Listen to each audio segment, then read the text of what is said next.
Hello, Tracy Gainen.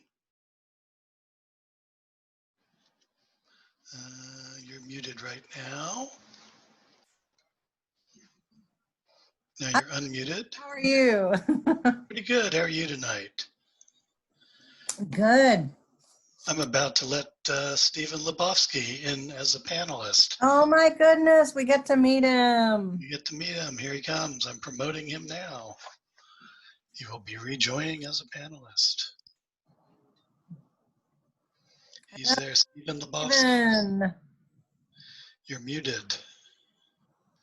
And invisible.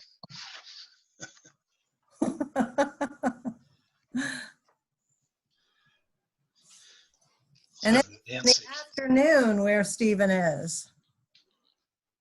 It's like 3:45 in San Francisco. Stephen, you're still muted and invisible. I don't know if you have ways to take care of that. Let me see if I have ways to take care of it. There you are. You're muted.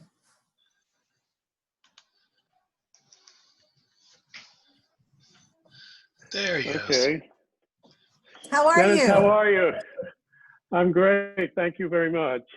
And you're Tracy. I'm Tracy. That's Bob. I'm Bob. Pleasure to meet you. Oh, Bob, how are you, sir? Very good. My wife, Sarah, is the first one you wrote to, so it's an incestuous connection here. Well, she's back there, actually. Where is she? There she is. hello. How are you? So how many people are you expecting, or? Oh, your guess is as good as ours. It could be 30, it could be 100. Sarah and I have a bet. What do you have? What's your bet? It's an over-under bet at 50. I've got the under, and she's got the over. So she's very hopeful tonight. So either way, you get dinner, right? I don't know, what was the bet? Did we decide? Clean the bathtub? Clean the bathtub. Oh. Is that the winner or the loser?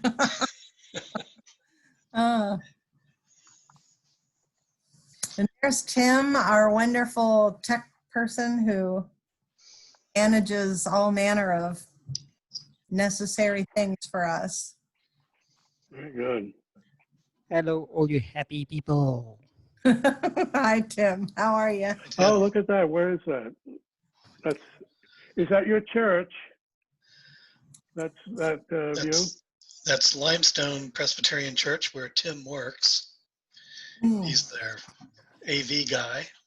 I think I'm going to put you guys up here.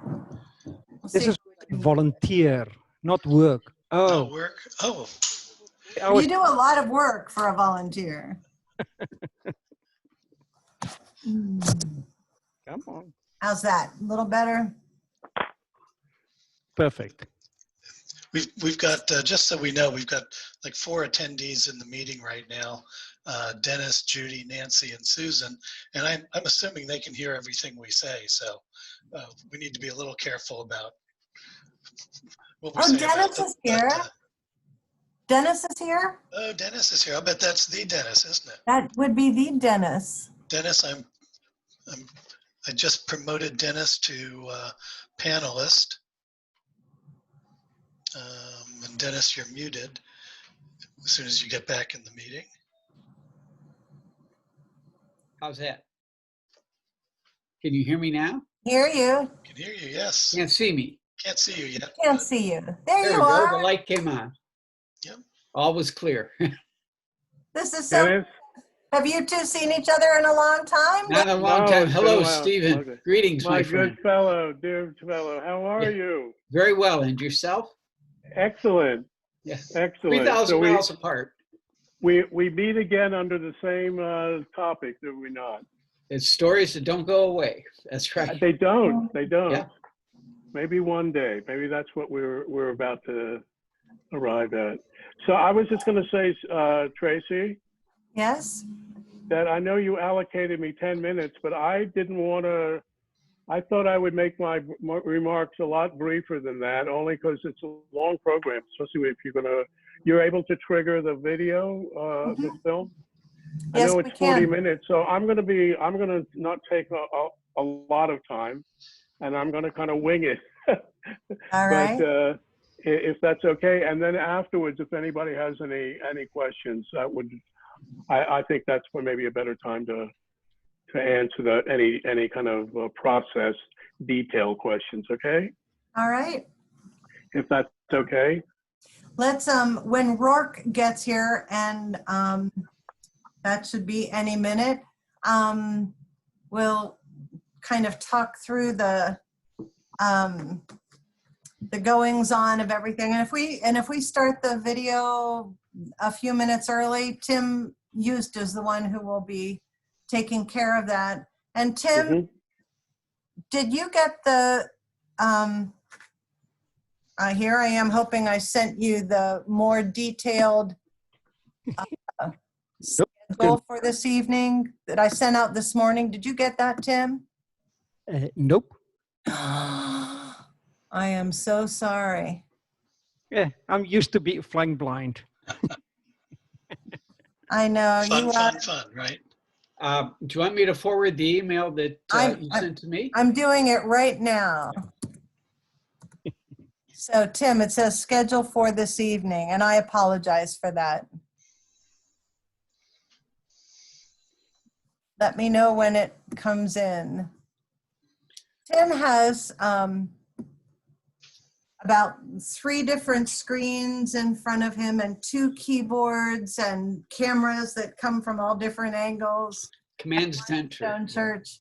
It's very exciting. Well, let me just say thank you for including me, and Stephen, thank you. Oh, I thought of you first. We're delighted. We're just delighted. Oh, yeah. It's So a story that doesn't go away. Yeah. certainly doesn't. Pardon One me. of the So things that Dennis, I didn't realize you retired a couple of years ago now. A little bit more than 2 years now. Yeah. Uh-huh. 37 And years was enough. So your book is coming out when? Well, it's supposed to be out, but we're still in lockdown in Pennsylvania, and Penn State Press is Right. publishing the book. So as soon as they open the warehouse, they can ship. Mhm. But they're trying to work out all those details. But June is the month. What day in June? I don't know. So hopefully What's soon. the book, Dennis? It's called Pennhurst and the Struggle for Disability Rights.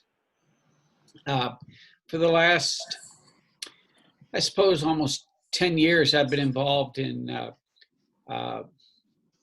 disability rights movement and serve on a board and do some public programming and advocacy. And my scholarship sort of turned from civil rights to disability rights, and the connection is human rights. Yeah. And we have a son with disabilities, and he's sort of been my teacher through all of this. And all of a sudden, an opportunity came, and it just grew and grew and grew. And the book is the result of that.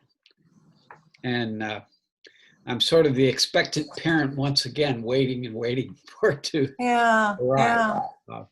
I know the feeling. Gestation Yeah, was how long? Did you have 2 years writing it, or did it start sooner? Well, that's a long story, Tracy.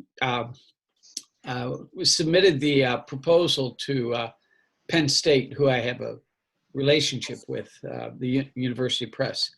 Mhm. And they accepted it. And what I decided to do was to get some folks who have been involved in the struggle to close Pennhurst, which is one of the big state institutions. Okay. Okay. Proved to be so controversial in the 1960s and early 70s. And it's one thing to have somebody who has worked in a field for 30 years and has a story to tell. It's quite another thing if they don't know how to structure and tell that story. So the Right. book, the process has been 6.5 years. Jim Conroy and I are co-editors, co-authors. but we literally rewrote every chapter just for conformity and kind of a narrative line of development. It ended up being much longer than we thought. Mm. But in the end, a much better book. And the advanced Okay. reviews were flattering. And actually, Rachel Simon, who lives in Wilmington and has won the American Book Award and a few other things, she wrote one of the advanced reviews. And Very nice. so hopefully that'll help in the promotion.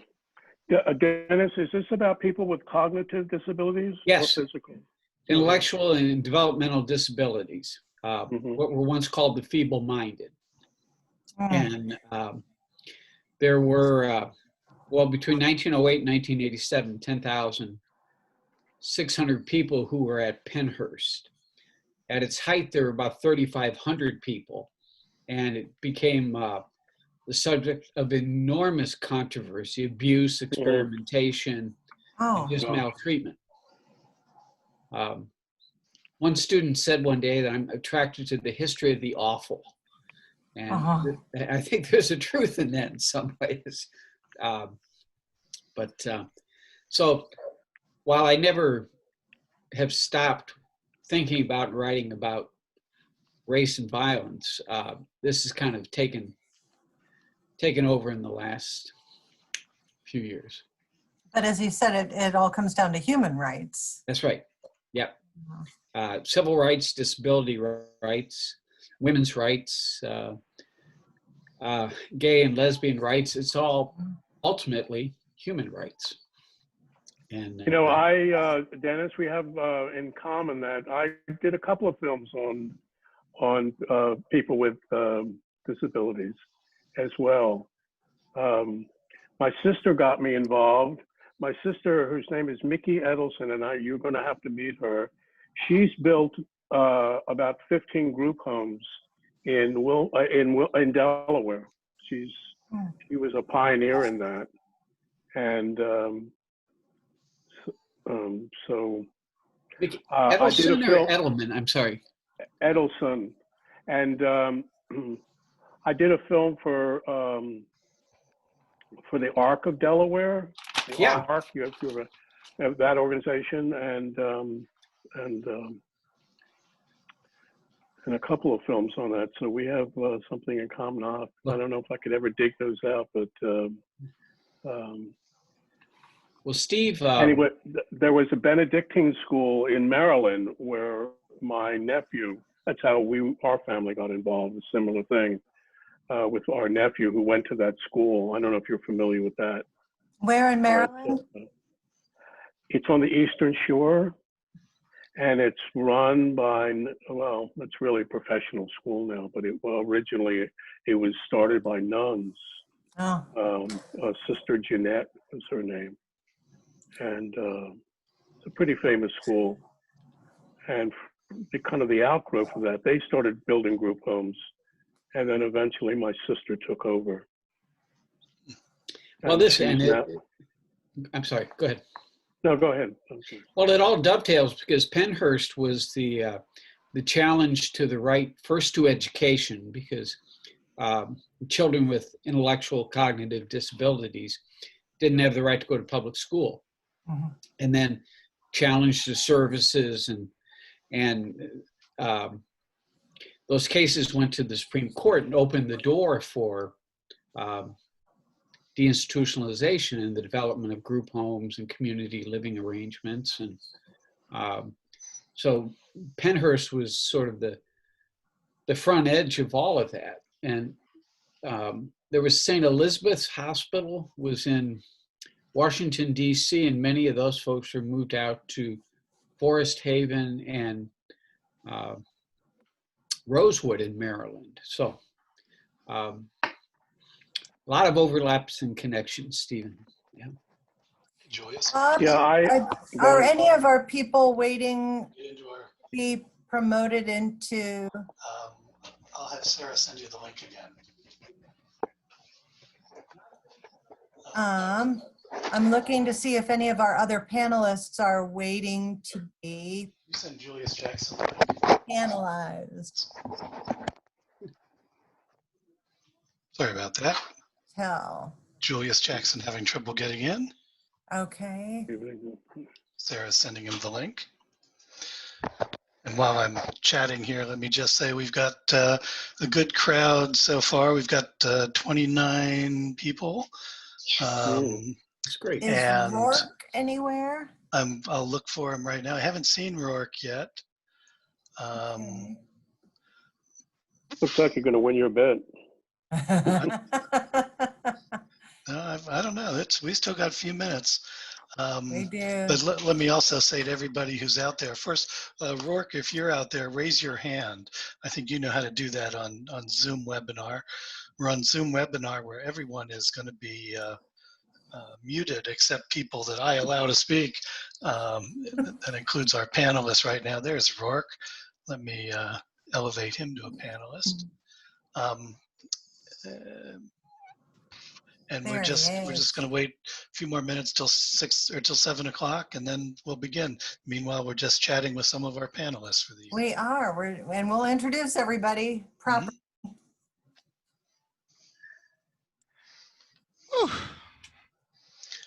There he is. There he is. Greetings. Hi.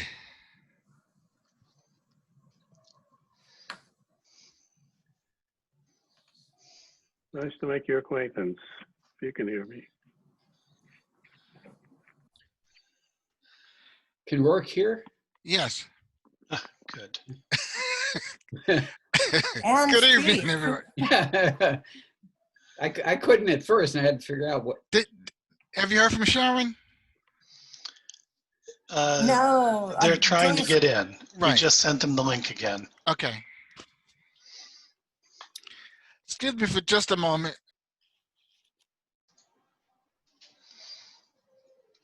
And I'm gonna lose my bet. I'm so glad. Me too. Me too. And when we start, I will mute myself so you won't hear me moaning in pain as I lose my bet. But So how can I mute myself, or do I? I'm not sure. well, I can mute all of the panelists, but you should be able to mute yourself by putting your cursor in the upper right-hand corner of your box, and there in the little blue box that says mute should come on. You should be Mine able is to bottom press that. left. You're muted now, Stephen. And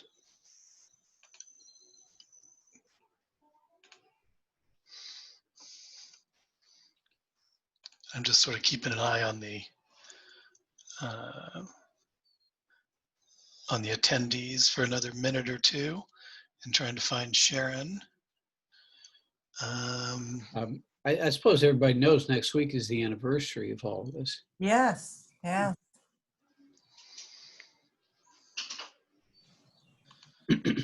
Sharon Moore, is that you? No. That's Shannon Hansen. I sent it to him twice. Not sure why Shannon Hansen's in here. I'm going to try, no, not that.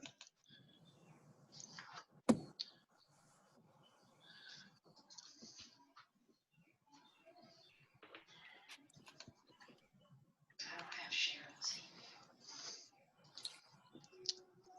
email. He might Sharon, be under Julius. well, a Sharon popped up, and that's what I'm looking at now. I don't have a Julius yet. Sharon, is that Sharon Moore who's muted there? Sharon, we can't see you or hear you, and we don't know if that is you. No. No, it's Sharon Lawrence from Georgetown Presbyterian. Yep, Okay, different well, Sharon. thank you. I'm gonna Send a note to Jules. demote you, Sharon, and keep looking for the other Okay. Sharon. Sorry about that. Yeah, sorry about the delay, everybody. We just want to make sure all our panelists are here before we begin. And right now we're just missing one, but we've got 52 people here, so That's That's great. wonderful. That's terrific. Yeah. This is great.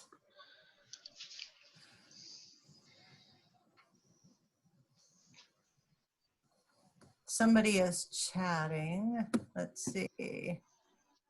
All participants are on mute, right? And yes, they are, right, Bob? Yes. Okay. So talk away. All participants are on mute except for the panel, Panelists, and we right? can be heard by everyone right now. So We while we can can. talk away, we can, um, they'll hear us. Um, But if Dale Smith talks, we won't hear him. can somebody perhaps text Julius to ask if they are on or getting here? Because we can go ahead. There, Sharon Moore just popped up. Okay, I'm good. promoting her to panelist now. All right. And there she is. All right. Yay. So we are, all the panelists are Sharon, do you here. want to unmute and we'll do a quick sound check with you? Oh, and is Ann Ledbetter here? Yes. But Ann Ledbetter's church on me. Yep, she is Church on Main. We can promote the entire church. All right, let's see. All right, there's your voice. Evening. Good evening. Good evening. All right, this is great. We're here. You are here. All right, everybody, we are ready to rock and roll. Thank you. Thank you, everyone, for carving out time to be here this evening. I think, I know it's going to be very much worth your while to be here. We have so much to listen to and learn, and then some good conversation afterwards. Rourke is going to introduce all of that, so just allow me to begin our time with some prayer. Would you pray with me, please? Holy and loving God, we ask that you be with us as we listen and learn, encountering the scars of our history, that they might illuminate our present and call us into a future of healing and justice. And we pray that you let our dialogue this evening be honest and your spirit abundant. All of this we pray in the strong name of your Son, our Lord Jesus Christ. Amen. Amen. All right, I'm going to turn it over to Commissioned Ruling Elder Rourke Moore. Ooh. Good evening, and thank you everyone for attending this very momentous and important event. I first learned about George White and his lynching maybe about 10 years ago, and then had an opportunity about a year ago, June of 19, to witness the dedication of the memorial plaque that was placed at Price's Corner, the site of the lynching. The young lady who was instrumental in bringing that plaque to fruition is a young lady by the name of Savannah Shepard, and she happens to be a relative of Brian Stevenson. I believe is Brian's niece. And Brian is the author of the book Just Mercy and the movie of the subject of the movie of the same name. And Brian is a Delawarean, a Harvard-trained attorney that has done his life's work in seeking justice for those who often not don't experience justice. And Brian has founded the Equal Justice Institute, and a group from the Presbytery and from our Synod had an opportunity last February to visit the Equal Justice Initiative. One of the things that I got from the film and the experience is I had always envisioned lynching as being hangings. But we will learn that lynching is much more terrorizing than just a mere hanging. And on a personal note, one of the experiences or learnings from the Justice Initiative was that it tells stories of people who were not lynched, but had to leave the South and or their homes for fear of retribution and being lynched. It has a personal note for me. One of the jars at the Equal Justice Institute, they have jars taken that are samples of soil taken from the sites where the lynchings occurred. One of the jars bears the surname Singleton. My mother's maiden name was Singleton. Her father, Hosea Singleton, had to flee Arkansas as a sharecropper for fear of being lynched. And so this film and experience has a very personal ring for me. I hope that you, I can't say enjoy it, but are enriched by the experience. As you watch the film, feel free to jot down any questions that you have, and you can put your questions in the Q&A icon at the bottom of your screen, and they will be answered by one of our illustrious experts at the end of the film. And again, sit back and enjoy it. And again, thank you for opening yourself up for this experience and beginning this discussion on how we heal our land. Thank you. Thank you, Rourke. Now we're going to hear from Stephen Lebowski, who is the videographer, filmmaker, who created the video that we're going to see. And Stephen, can I just allow you to introduce yourself? And yes, I will. Thank you, Tracy. Yeah. If everybody can hear me, I hope. Mhm. So I know this is going to be a long program, so I'm going to take up as least amount of time as possible. So as Tracy said, my name is Stephen Lebowski, and I'm the writer and director of the film you're about to see. So When the Dead Fire's Ashes, which is its title, tells the story of a spectacle lynching of a black farmhand, I should say, named George White. This was in the year 1903 in Wilmington, Delaware. So to give you a little background, I first heard about the story of George White while I was researching another film I was making about the American artist, N.C. Wyeth. And in the course of my research, I came across a 1903 letter that Wyeth had written to his mother in Massachusetts. And in that letter, he told his mother about the lynching of George White.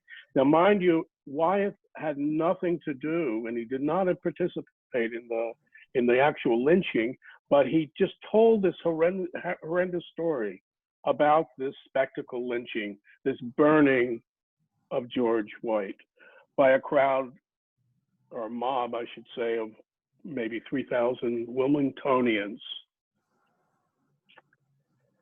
So I set about trying to discover some facts about it, and that would inevitably lead me to Professor Dennis Downey, who is here tonight and will speak to you, I'm sure, later on. And the reason I found him was through his book, which was called No Crooked Death, which is about the 1911 spectacle lynching of a man named Zachariah Walker in Coatesville, Pennsylvania. So eventually I met Dennis, and he became my teacher, my mentor, and I think my friend, right, Dennis? Absolutely.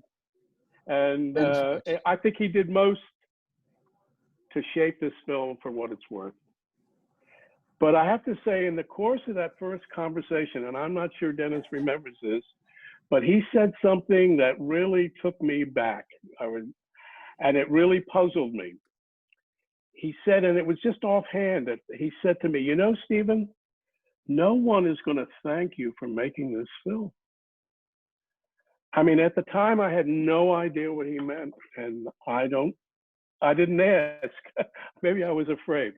Anyway, made the film, and in the Dead Fire's Ashes premiered in Wilmington at the Wilmington Film Festival. This was in 2004. And then in the following time, I started screening the film, and it went to schools, it went to churches, both black and white, the public library. I even showed it, the film at the Ferris School, is where Helen Bishop, she was the young woman who was murdered, had lived, and her father had been the superintendent of the Ferris School. And I actually showed it there. But I think what I most remember about many, many of these screenings is how damn uncomfortable the whole audience felt.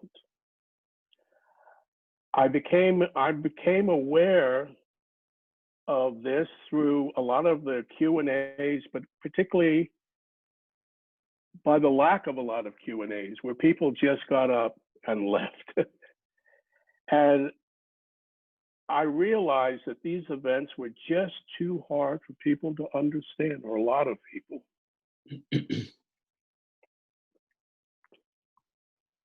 Anyway, I think it was at that moment that I realized what Dennis was really saying. And I think what he meant by no one was going to thank me, he meant that almost no one who brings up the dark history of slavery, lynching, Jim Crow, or racism will be thanked. And he said that back in the enlightened year of 2003.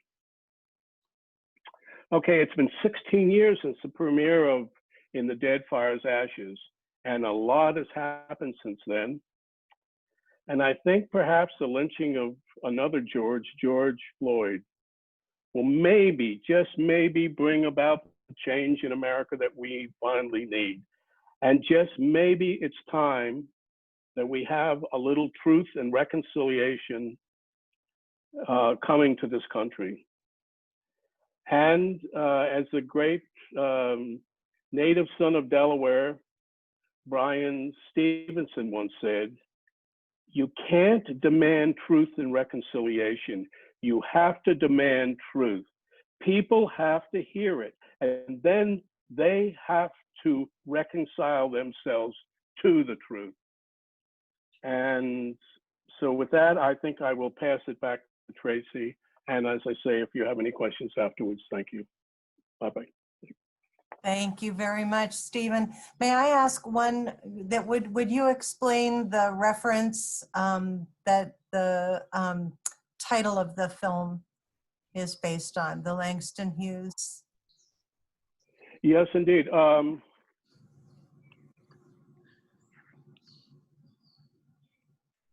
me see if I can find the quote.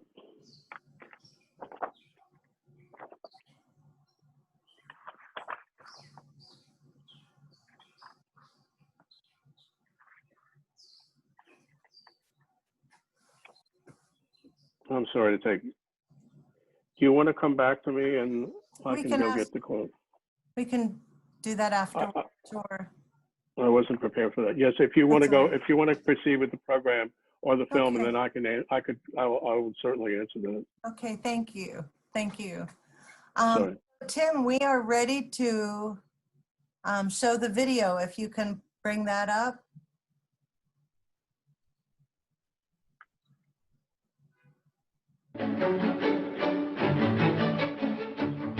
It was a place that was north of the South, yet south of the North.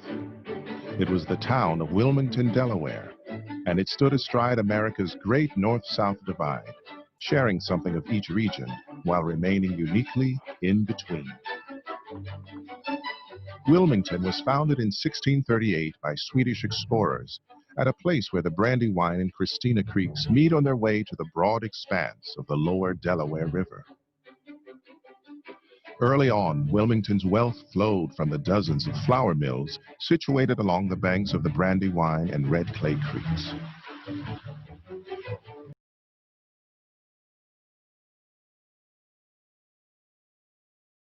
E.I. DuPont set up a gunpowder business at the urging of Thomas Jefferson.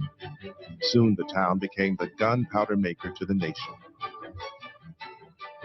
After the American Civil War, Wilmington's booming industries processed leather, made iron, built ships and railroad cars. Writing about life in Victorian Wilmington in the 1890s, the Yale professor and writer Henry Seidel Canby said, "Our society in town was thus a class society. There were the Negroes, and the working people, and us. The Irish dug ditches and carried bricks up the scaffolds, the Greeks in the fruit stands, and the Italians sweating on the embankment. The Negroes were different. We all had Negro waiters in our houses. They sang spirituals while they polished the knives in the pantry. Their wives, who did the washing, helped when we had company. They were part of us, molded to our needs, a powerful element in the easy good humor which ran all round the town. Sometimes a waiter went mean, though not often. Yet we were well aware the savage in them was not entirely dead." By the start of the 20th century, America was emerging as the preeminent economic force in the world. Along with the rest of the nation, Wilmington prospered like never before. Wilmington's business leaders felt certain they owed their success to hard work, innovation, virtue, and their strong sense of independence, their ability to stand firmly in between.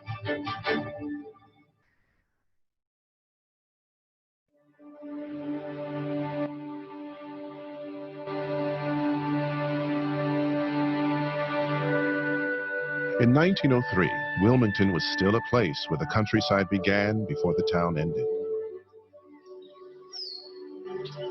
Within a quarter mile from where trolley cars bumped down cobblestone streets, one could arrive at farms where peach orchards blossomed and dairy cows grazed up along the Sugarloaf Hills.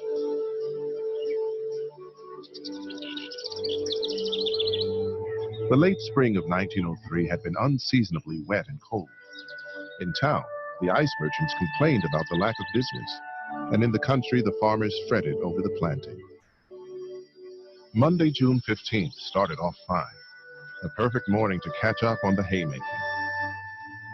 Living in a modest house on Center Road were two black sisters, Lucinda Russell and Mary Turner. Confined under a smallpox quarantine, the sisters had little to do but watch the passing scene from their parlor window. Around 10 a.m., Mary later told the police she observed a young white girl walking along the road, coming from the direction of Price's Corner.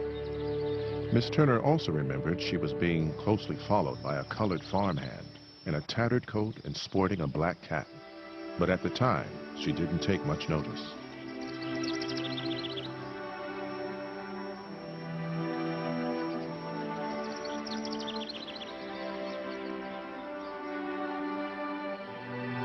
The beautiful spring morning drifted into afternoon to the hum of honeybees and haymaking in the fields.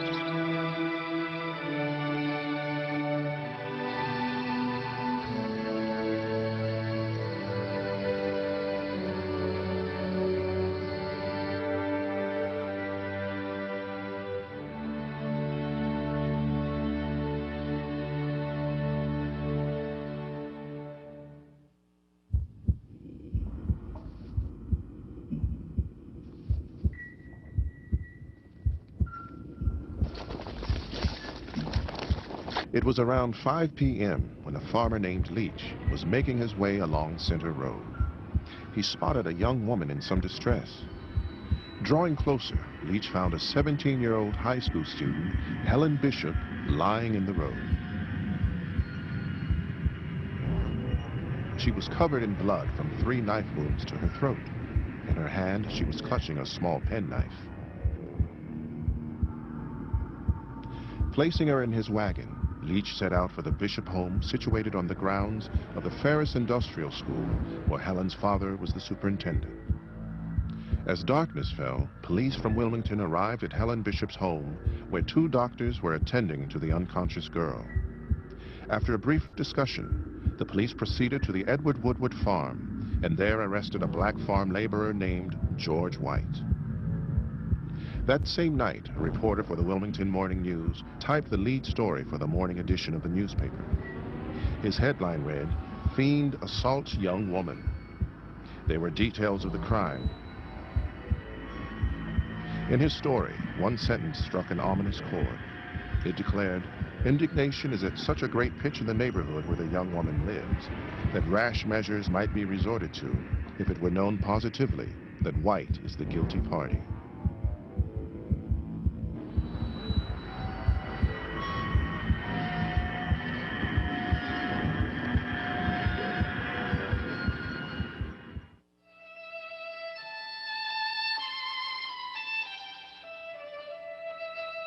It was on Friday, June 19, 1903, when the Reverend Robert A. Elwood, pastor of the Olivet Presbyterian Church, set out for the offices of the Wilmington Morning News. As was his custom during the summer months, Reverend Elwood would hand-deliver an advertisement to appear in the Saturday edition of the newspaper, announcing the topic of his Sunday sermon. Elwood drove along 4th Street, past narrow streets, heavily shaded and walled with red brick houses. For Elwood, this short journey was usually a pleasant respite after hours spent preparing his weekly sermon. But the events of the past week, as he would later testify, just worked on my mind. Reverend Elwood had that morning returned from a brief vacation with his family at the New Jersey shore. Despite his absence, Reverend Elwood had been informed of the terrible events in Wilmington by reading the Philadelphia newspapers available at the beach. A headline from the North American, published on June 16, 1903, read, "Wounds Negro Gave, Kill Miss Bishop." The article continued, "The young victim died this afternoon at 4 o'clock without regaining consciousness longer than to look with a loving smile into the tear-dimmed face of her father and weakly stretch out her arms to him, as if yearning to give him sympathy and hope.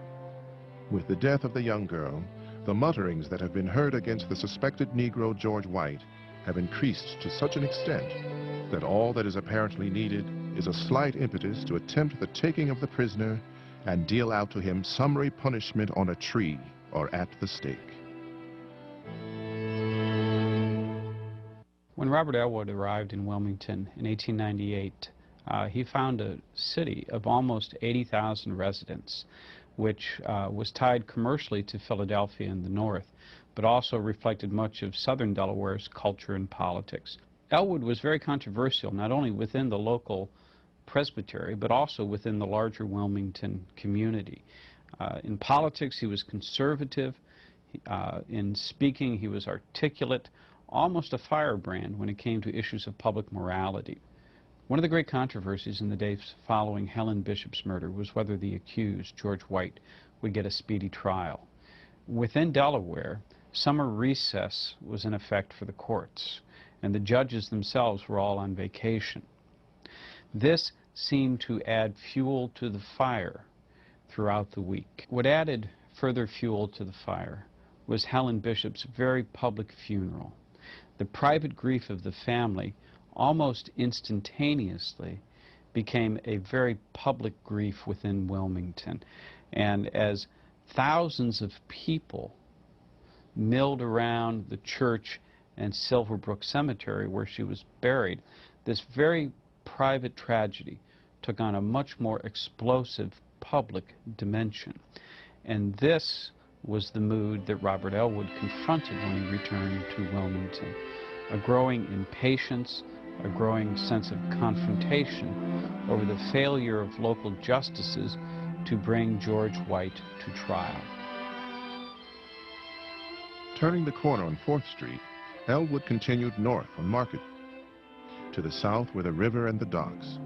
Ascending Market Street, the grimy factory district gave way to fashionable shops and finally past the Grand Opera House, the epicenter of social and cultural life in the town.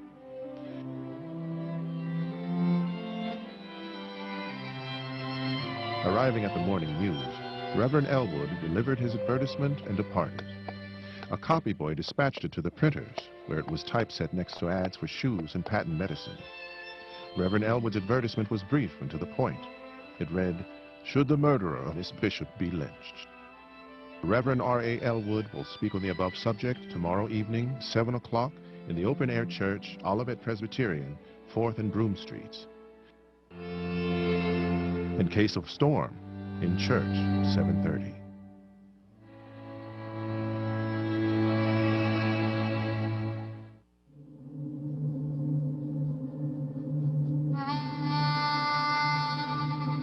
What little we know about the life of George White can be found in the few court documents and prison records that survive. Born in 1875, George White was raised by his grandfather at Eaton Station, a milk stop on a branch of the B&O Railroad just over the Delaware state line in Chester County, Pennsylvania. White never attended school and worked as a farm laborer from an early age.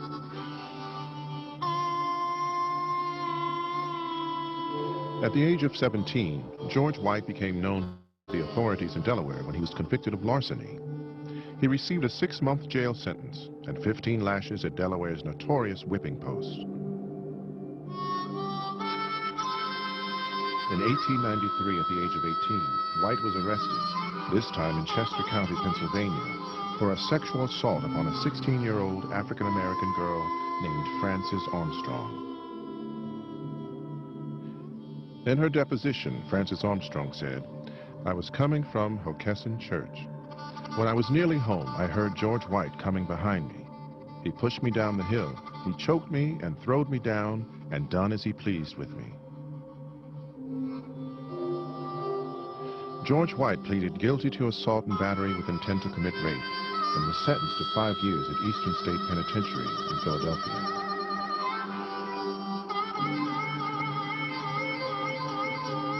Eastern State Penitentiary was built in 1820. It was then the biggest structure in the United States. I mean, it exhausted the quarries of the Middle Atlantic states in order to build it. And it was designed to shock and awe, an enormous stone structure. And the rule was absolute silence within the walls. In the late 19th century, the population of the prison soared, and they could no longer put people individually into cells. So a man like George White would have been incarcerated with another black man, probably, but the two of them would be as isolated as the authorities could insist upon.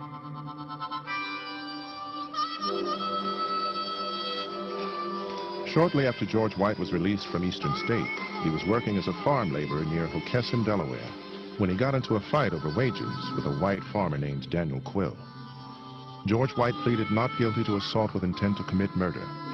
A jury found him guilty, and he was sentenced to 5 years, this time at the Newcastle County Workhouse.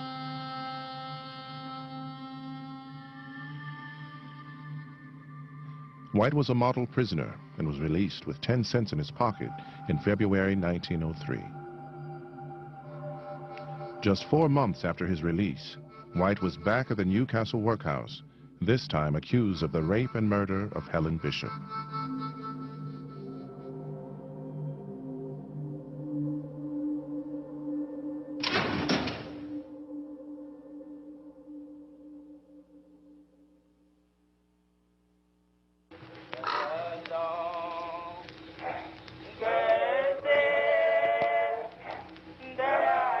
As the North no longer wished to concern itself with the race problem as it was a Southern problem, it naturally began to accept the propaganda of the white South about conditions of the African American, that rape and crime and unreliability and cultural deprivation were the lot of these people.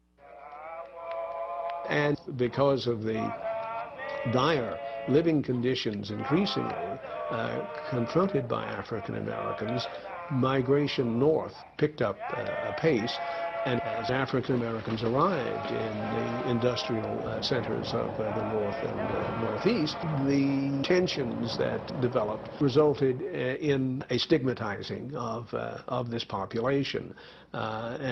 So that both North and South came to view the African American as troublesome, as threatening, as divisive. And there were a number of regrettable urban eruptions, East St. Louis later, but first, I suppose, Springfield, Illinois in 1908, in which the conditions that were typical of the South were now seeming to be becoming typical of the North. A race problem had migrated northward. We usually think of lynching as a Southern phenomenon, and overwhelmingly it was.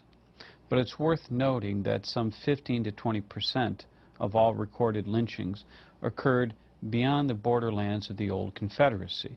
They occurred in the West and increasingly in the northern states. Coincidental with the black migration north, you see a pattern of race riots, what at the time were called race wars, and mob spectacle lynchings across the north that alarmed social crusaders who were content to see lynching as simply a Southern phenomenon. The lynching of George White occurred within a cluster of northern mob lynchings in the early summer of 1903. In early June, a man named David Wyatt was burned alive in Belleville, Illinois, a community of some 17,000 people just outside of East St. Louis in St. Louis, Missouri. A week later, George White was burned alive by a mob in Wilmington, Delaware. Within 2 weeks, 2 other northern spectacle lynchings occurred, one in Danville, Illinois, that resulted in a tremendous race riot that destroyed the entire downtown of Danville, and it was followed up a week later by a vicious race riot and lynching in Evansville, Indiana. This cluster of northern spectacle lynchings in the summer of 1903, the most dramatic of which was the lynching of George White, was a potent reminder of the growing arena of racial violence in early 20th century America. It's funny how many people, and I myself, when I started looking into this subject, tended to think of lynchings as hangings.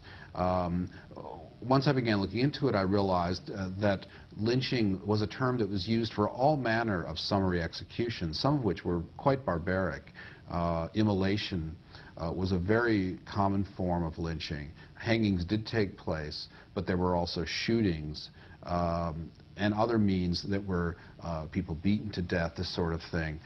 The immolations are probably the most kind of powerful in that they were often the center of what were called spectacle lynchings, a kind of ritualized affair that could be to take almost an entire day to enact, in which a suspect was seized, brought to a large place that had been chosen for the fact that it afforded as many views as possible. Lumber had been piled up. Excursion trains might have been run from the nearest big city so that city folk could come out. Wagons would be pulled up. Food would be sold. Basically, it would become like a day-long picnic, really.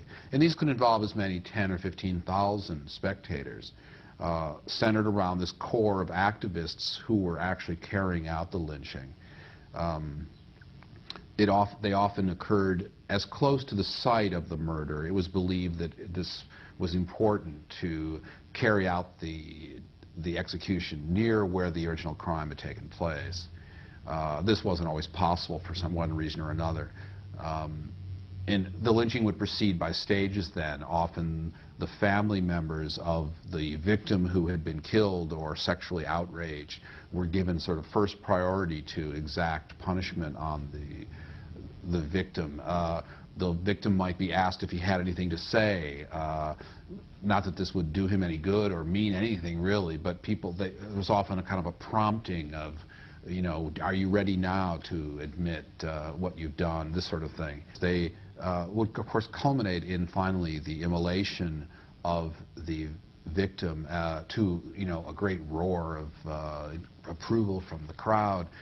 Immediately afterward, there'd be a scramble for souvenirs of the occasion, either actually pieces of the person's remains, if those couldn't be had, pieces of, say, pieces of wood from trees that had been used in the pyre.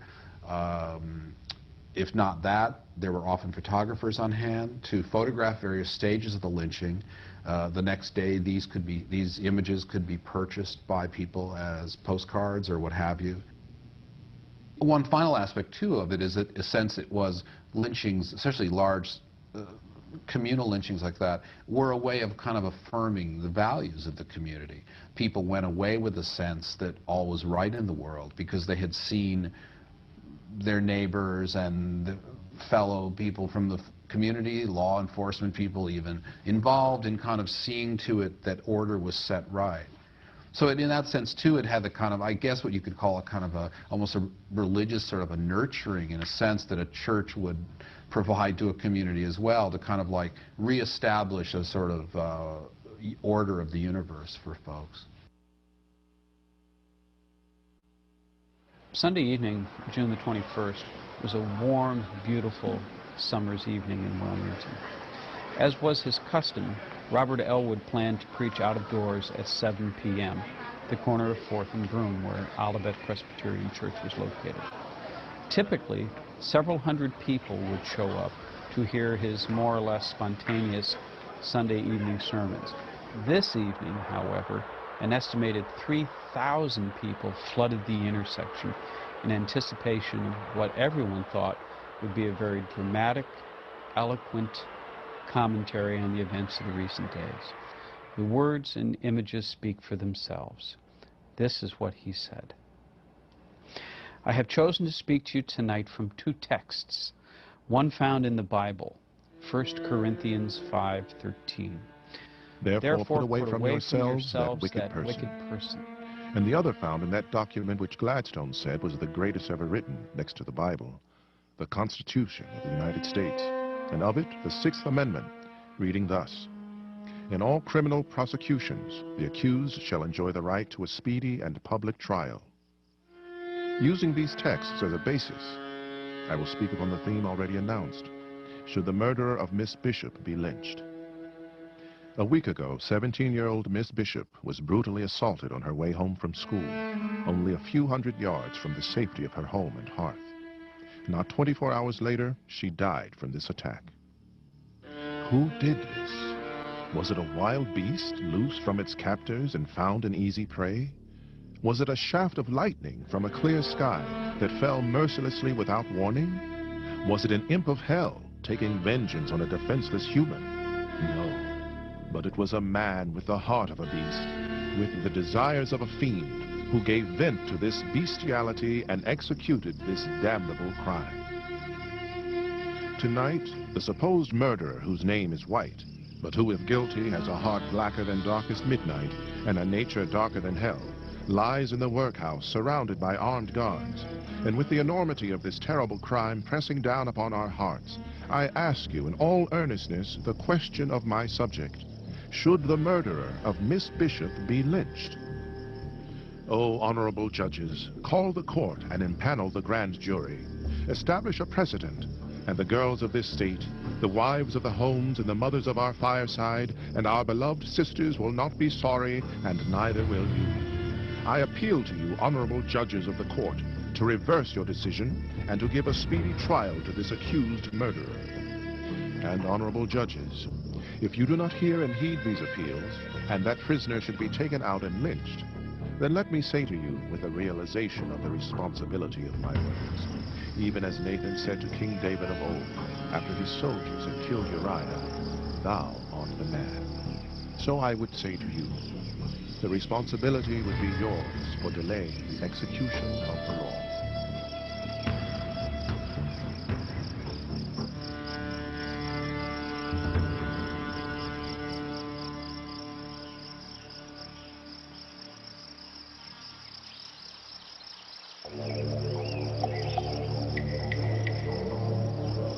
Before dark, small groups of men began to make their way to the Newcastle County Workhouse.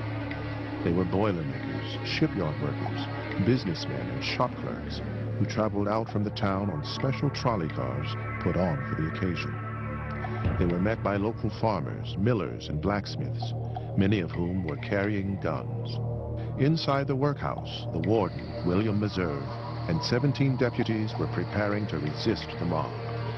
Armed with rifles, they nervously waited and watched as the setting sun drew long shadows across the gathering throng.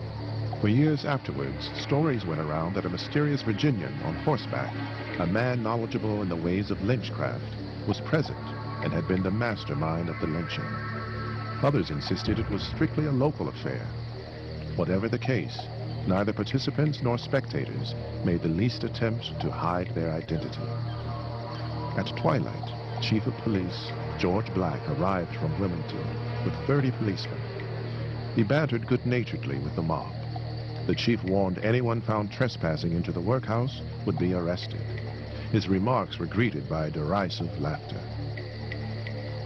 It was never clear exactly who fired the first shot, but when it commenced, it proved the cue for the mob to begin the siege. Electric lights around the prison were shut out. Telephone lines were cut. Railroad ties were brought forward to be used as battering rams against the main gate. Sporadic gunfire continued as the mob pressed the attack. Then the first casualty, a 12-year-old Italian immigrant boy, was seriously wounded. After the main gates were breached, Boilermakers armed with cold steel chisels and sledgehammers moved to take on the next obstacle, a high iron gate leading to the West Wing tier, where George White was huddled in his cell, praying for deliverance. Meanwhile, the authorities, who had resolved to turn back the mob at any cost, had a change of heart when it was learned that quarriers in the mob had large amounts of dynamite and were preparing to use it to blow up the prison. Thus the authorities decided not to resist and were left to stand and watch as rage and revenge met bars of iron and steel as the mob grew ever closer to George White. Even without resistance, it took approximately 90 minutes for the lynch mob to arrive at cell 13. As the final barrier fell, George White fought desperately for his life before he was taken from his cell and delivered to the thousands who were waiting outside. Some say the mob sang Marching Through Georgia as they conveyed George White up Center Road. News accounts reported that George White was tortured before he was said to have made a full confession to the rape and murder of Helen Bishop. It was also reported that White said, "You wouldn't do this if I were a white man." The lynching occurred in the field owned by William Armstrong, where the assault on Helen Bishop had occurred. It was now around 1:30 a.m., and upwards of 5,000 people had gathered. Here is how Wilmington's every evening newspaper reported what happened. A strong rope was then brought, and the Negro was wrapped in its coils from shoulders to feet, his mouth working while this was going on, and he seemed to be trying to finish his statement. The Negro was dragged closer to the stake, and someone applied the torch. He was held erect by one of the lynchers until his clothes were burning fairly, when he was pushed into the fire. He rolled about, and his contortions were terrible, but he made no sound. Suddenly, the ropes on his legs parted, and he sprang from the fire and started to run. A man struck him in the head, and willing hands threw him again into the flames. When the Negro had ceased to show any signs of life, his body was placed on its back, and fuel was piled up it, until a roaring fire was soon consuming the body.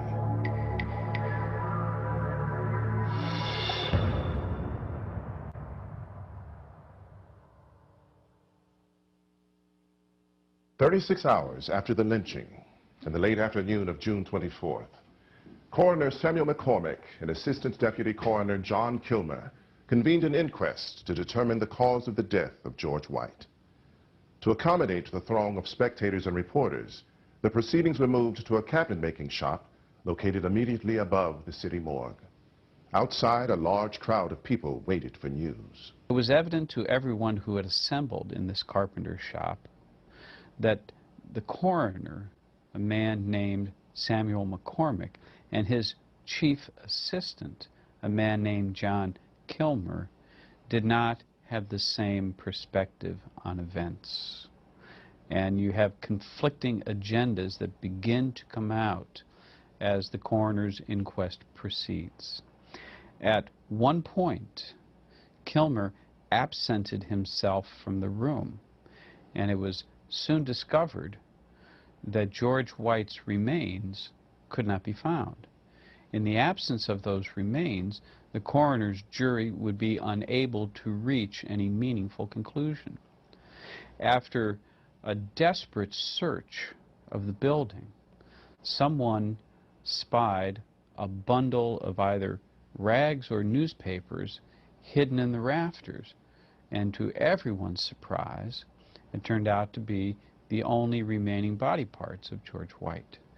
With the evidence in hand, the coroner's jury very quickly came to the conclusion that George White had been killed by parties unknown to this jury, which was oftentimes the decision that coroner's juries reached during lynching investigations. At the very time that the coroner's jury was meeting to reach some conclusion regarding George White's death, just blocks away, a man named Arthur Cornell was appearing before a local magistrate, having been accused of participating in the lynching itself. There was an enormous popular reaction against holding Cornell, let alone prosecuting him. When the coroner's jury reached its finding that George White had died at the hands of parties unknown, that decision was immediately communicated to the jailhouse, and the magistrate released Arthur Cornell on bond, and he was carried ceremoniously down the street by the cheering crowd, never to revisit the jailhouse again. Long into the night, small bands of men roamed the city, attacking blacks. Occasionally, one could hear the sound of gunfire as blacks who had armed themselves began to fight back. Rioting continued in the town for several days before order was restored. Incidents like the 1903 lynching of George White in Wilmington, Delaware, almost defy interpretation. Historians, sociologists, psychologists, social critics have offered a range of interpretations for why lynchings occurred, why they persisted in American history. When you look at incidents like the death of George White close up, no interpretation suffices to get at that element of human decision-making and tragedy. It is as if the novelist Walker Percy once said that we have the angel and the beast warring inside of us. And what incidents like the Wilmington lynching demonstrate is too often the beast has won out. I personally believe that in terms of there is a kind of national ownership of this issue. In other words, even though, yes, of course, people in Georgia have a different connection to it than people in Maine or New Hampshire, but it's more a question of if, as a country, we're all going to move forward, we all have to take, everyone has to sort of take their, admit or concede their part in it.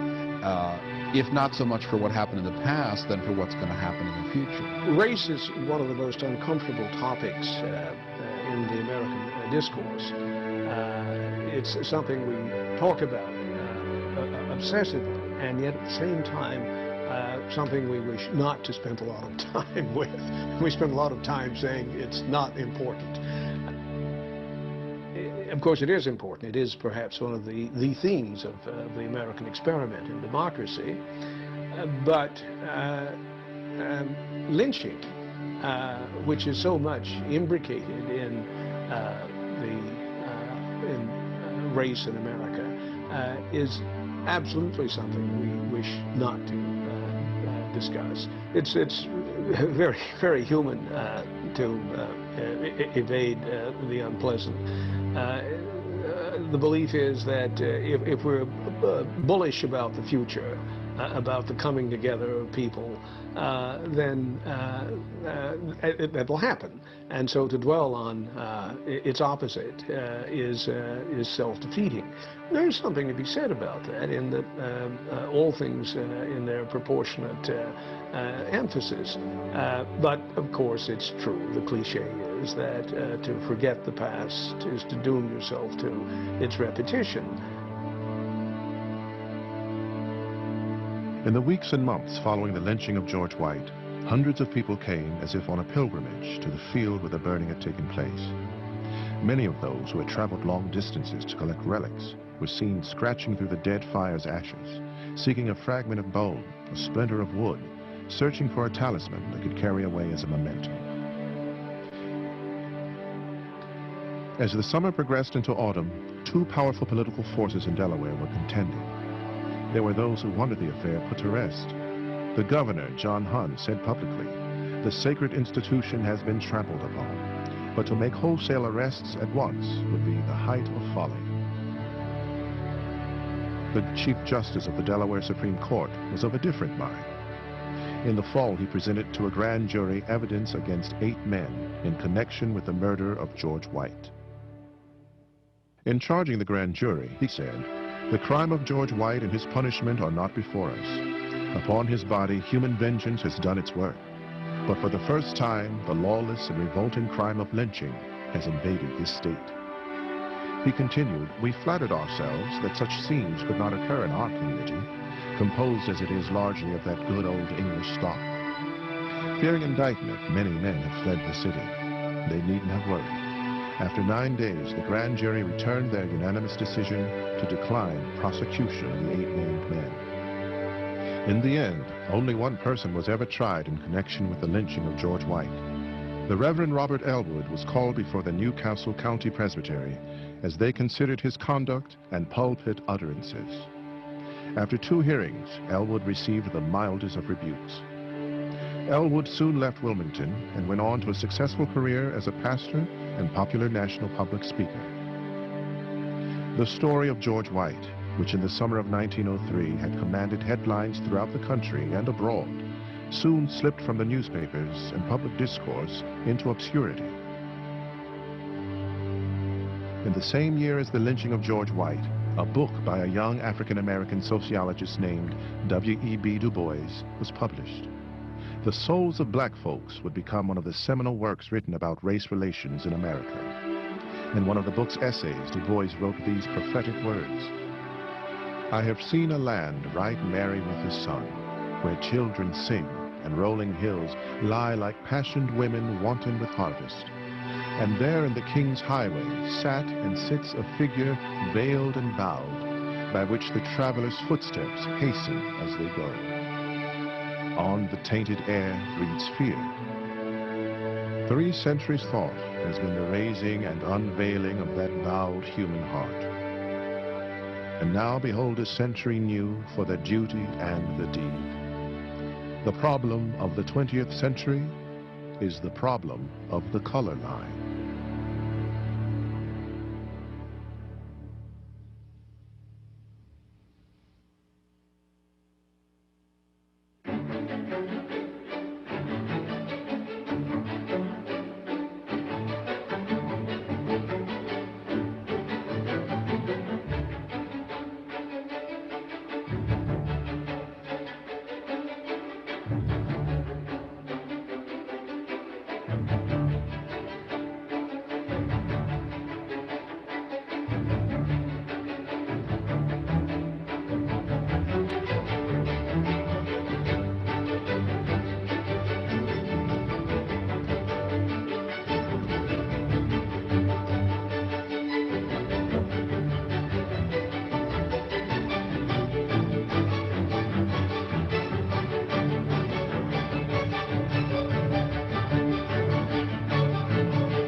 Wow.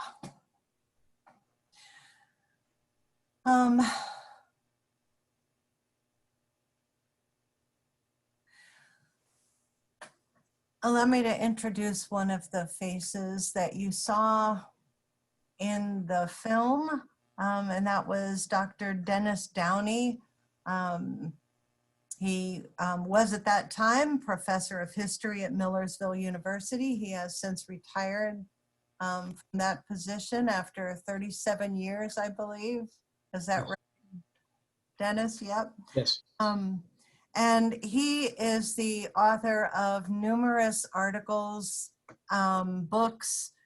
Some of the ones that pertain particularly to us are he's written articles for historical journals about the lynching of George White. He's written an article, at least one, on Robert Elwood. And one of the things we're inviting him to talk about in just a moment is sort of the after story that focuses more on Newcastle Presbytery and the Presbyterian Church. He's also written extensively on civil rights, on rights for persons with disabilities, all of which add up to basic human rights. So we're really glad that Dr. Dennis Downey is able to be with us this evening to sort of continue the story that we were that we just experienced. So there you go, Dr. Downey. Thank you. Thank you, and good evening, Tracy. Good evening, everyone. It's a pleasure to be with you. It is nice to renew my friendship with Stephen, whom we collaborated together years ago, and watching the video, it reminded me it was years ago. I was a younger man then. I think that the Wilmington lynching, what led up to it and its long aftermath, is freighted with significance and meaning.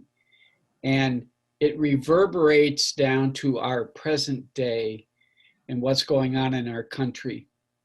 And the deep discussion, conversation, indeed argument about the meaning of democracy, the meaning of equality and citizenship and equal justice for all citizens, all human beings. There's a quote that I like, and I often use it, pardon me, as a way of introduction. History is something that happens to people. And if we pause for a moment and reflect on Stephen's film, which is beautifully made and has a great artistic and historical sensibility behind it. History is not some dead carcass of facts. It resonates today. And certainly the story of what happened to George White, like Zachariah Walker in Coatesville and David Wyatt and Belleville and so many other places, speaks to us today as we engage in our own discussion about democracy, the politics of the street, and the very meaning of citizenship and equality in America. And could riff on that for 2 hours, but that's not why I've been asked to speak. Let me tell you a little bit about the aftermath and some additional research that I did and wrote about, and from time to time think about returning to. One of the great voices that we should not ignore is that of Reverend Montrose Thornton, who was the pastor of Bethel AME Church. And he became the adversary to Robert Elwood. And it's important that we see Elwood's narrative and Thornton's narrative running in parallel and also crossing. Both of these remarkable ministers and clergymen created their public persona and a national presence through their experience in Wilmington in 1903. Both rose to prominence in their church. Both were reformers. One admittedly very conservative, Robert Elwood. The other passionately liberal and a defender of equal rights and justice for African Americans and all Americans, Montrose Thornton. Just very briefly, Thornton, who was pastor of Bethel AME, would leave Wilmington in 1905, and he would become the pastor of Mother Bethel in Philadelphia, Richard Allen's church and the founding church of the denomination. And he would serve there for several years and grow in prominence, and then move on to Charles Street AME Church in Boston, where he became an ally of William Monroe's Trotter.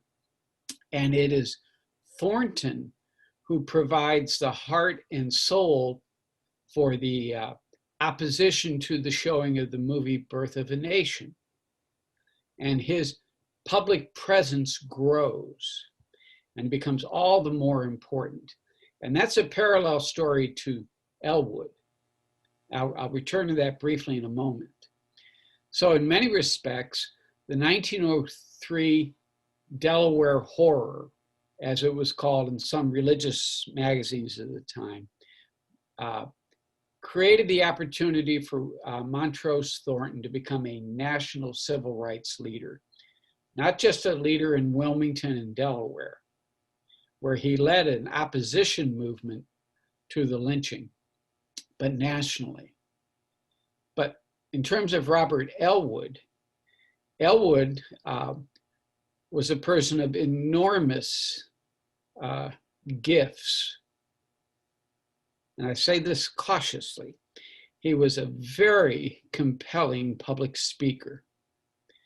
And he understood his audience very well.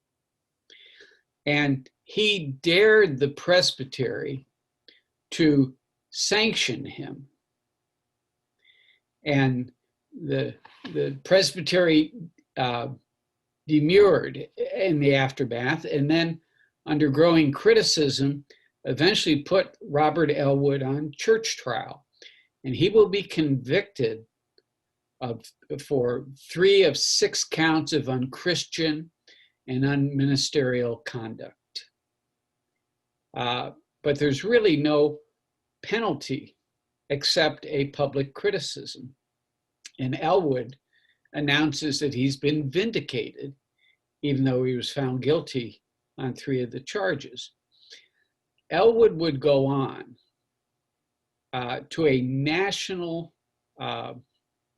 career as a public speaker.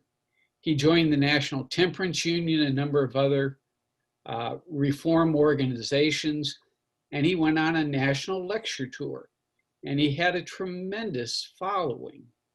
In 1905, after a crusade in Leavenworth, Kansas, he was offered the pulpit at First Presbyterian Church in Leavenworth, which was a bigger and more prominent church than Olivet. And so he left Olivet in 1905. And in 1907, the church began a fundraising campaign to build a new church, a much larger and more prominent structure. And they raised the funds and they began construction. And Elwood was there for the dedication of the cornerstone, but Elwood was not there for the completion and dedication of the church in 1908.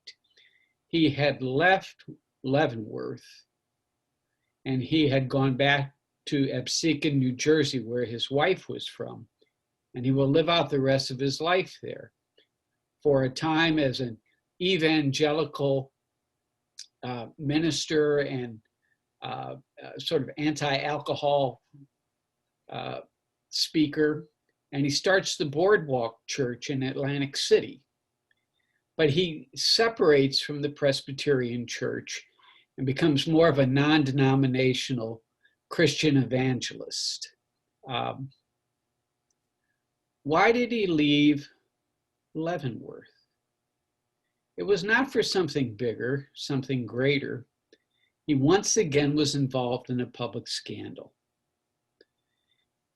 In 1907, Elwood was accused of having had an inappropriate relationship with a 15-year-old girl in the church choir. He denied it, but the evidence was fairly overwhelming. And so quietly, a month after the charges became public, he will leave Leavenworth and return to New Jersey. The case is never resolved, but it was a series of letters between Elwood and this young girl that really were the compelling evidence against him.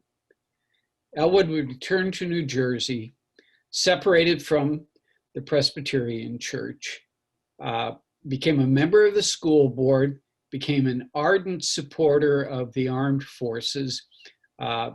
He became a chaplain in a number of military regiments, and he will live out his life in New Jersey, far from the glory and the public adulation that he had once enjoyed.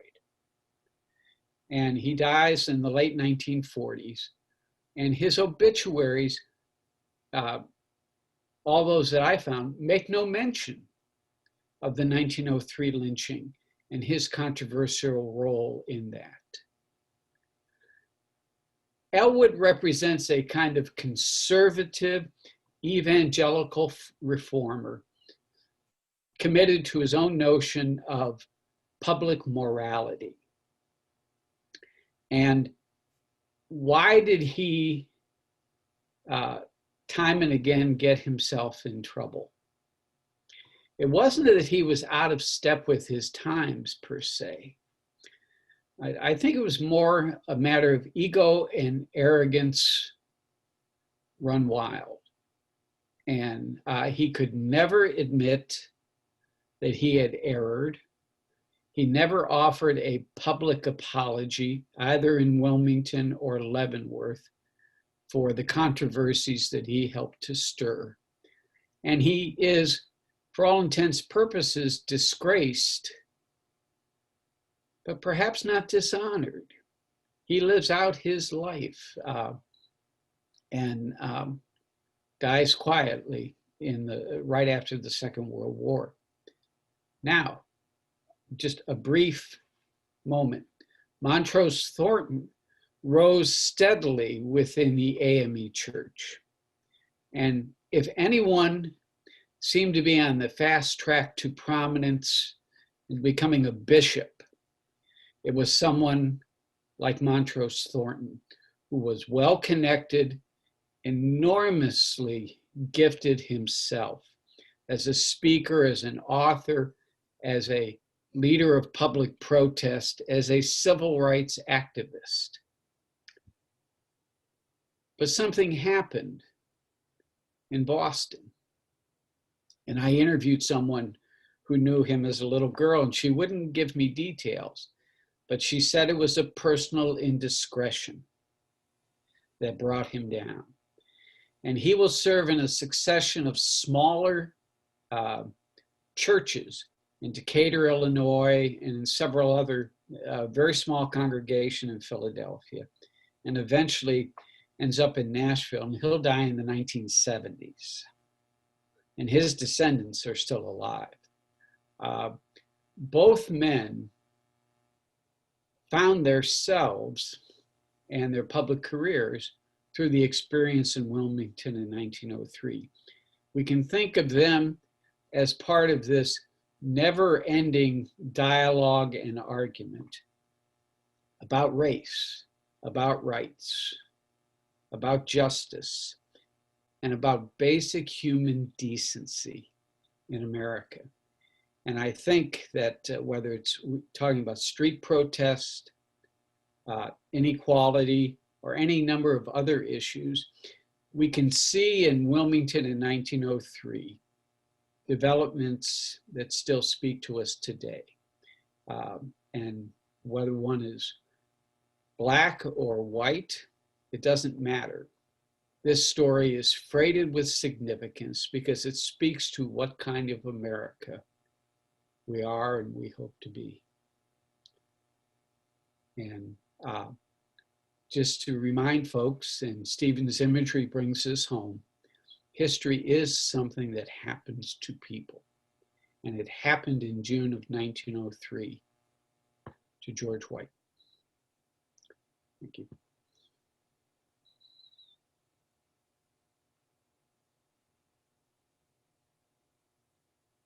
Thank you. Thank you, Dennis. Thank you very much. I wanted to circle back to Stephen for a moment for that quote from which the title of the film comes. It's I believe it's Langston Hughes. Is that right, Dennis? And you are muted, so. No, Stephen. Stephen probably has it. Stephen, Yes, I do. Yeah. Do you have the quote? Yes, I do. Can you hear me? Yes. Good. Yeah, as Tracy said, the title is taken from the Dead Fire's Ashes is taken from a poem by great Black poet Langston Hughes. It's called The South, and it's from his 1926 book called The Weary Blues. And this is the book that launches his fame. It's a sensation when it happens during the Harlem Renaissance. I have that book here, the first edition, and it's also signed by the great man himself.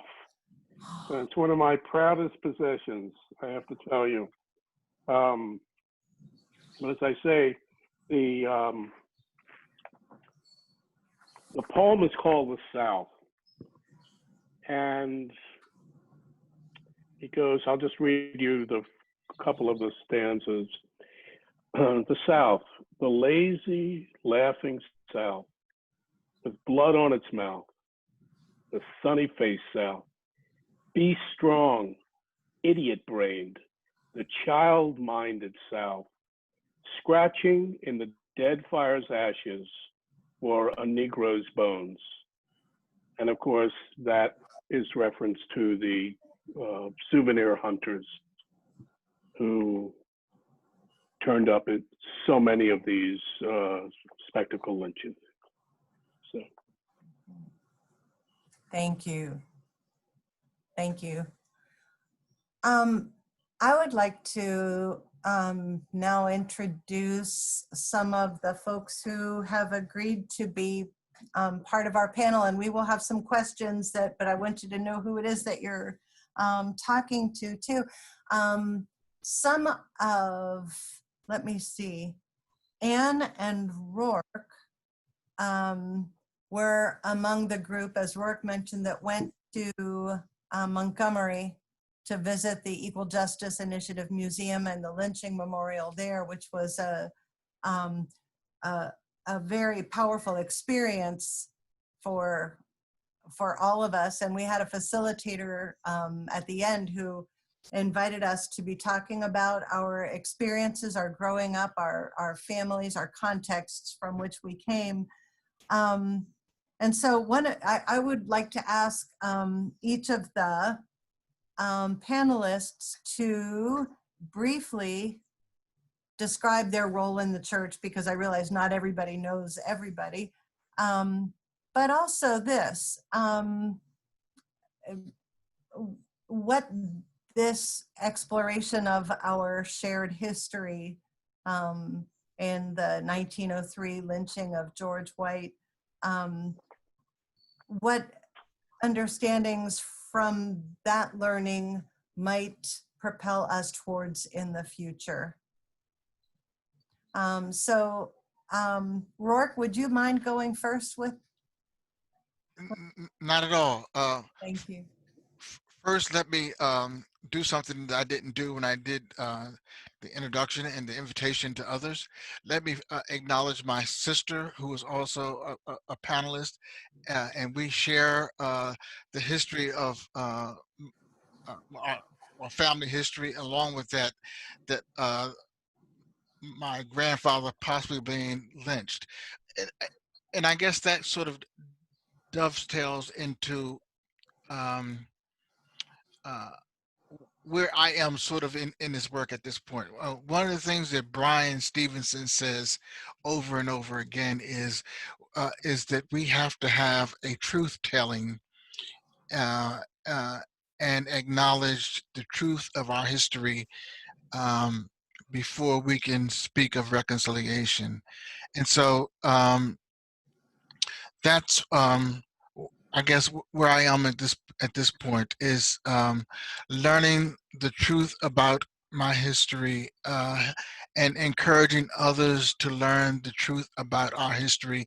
It's like any other experience. Quite often after the experience, we try to romanticize the experience. So the good old days may have not been the best of the days, but when we look back on them, we try to romanticize them.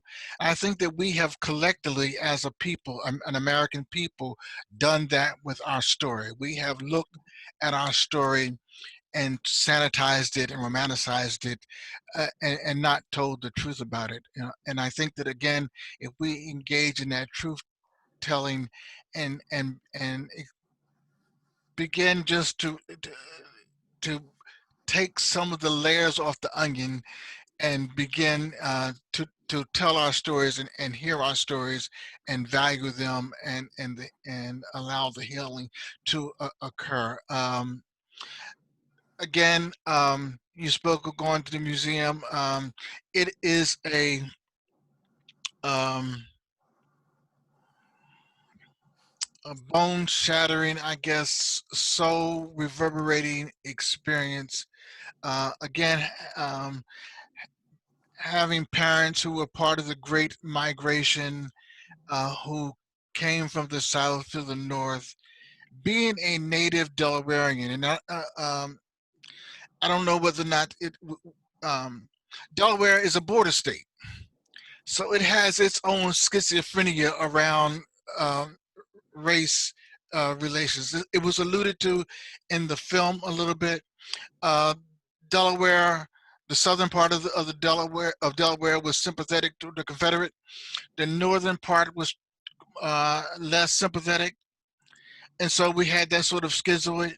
Delaware has a history of being of having one of the, I guess, greater percentages of freed Africans or free African Americans per capita percentage, but at the same time enacted some of the most draconian black codes that the country has seen to stifle the growth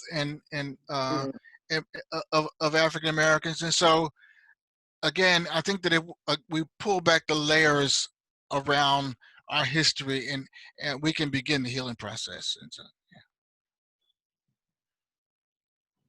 Thank you. That is Rourke Moore. He's a commissioned ruling elder. And the sister he mentioned is Sharon Moore.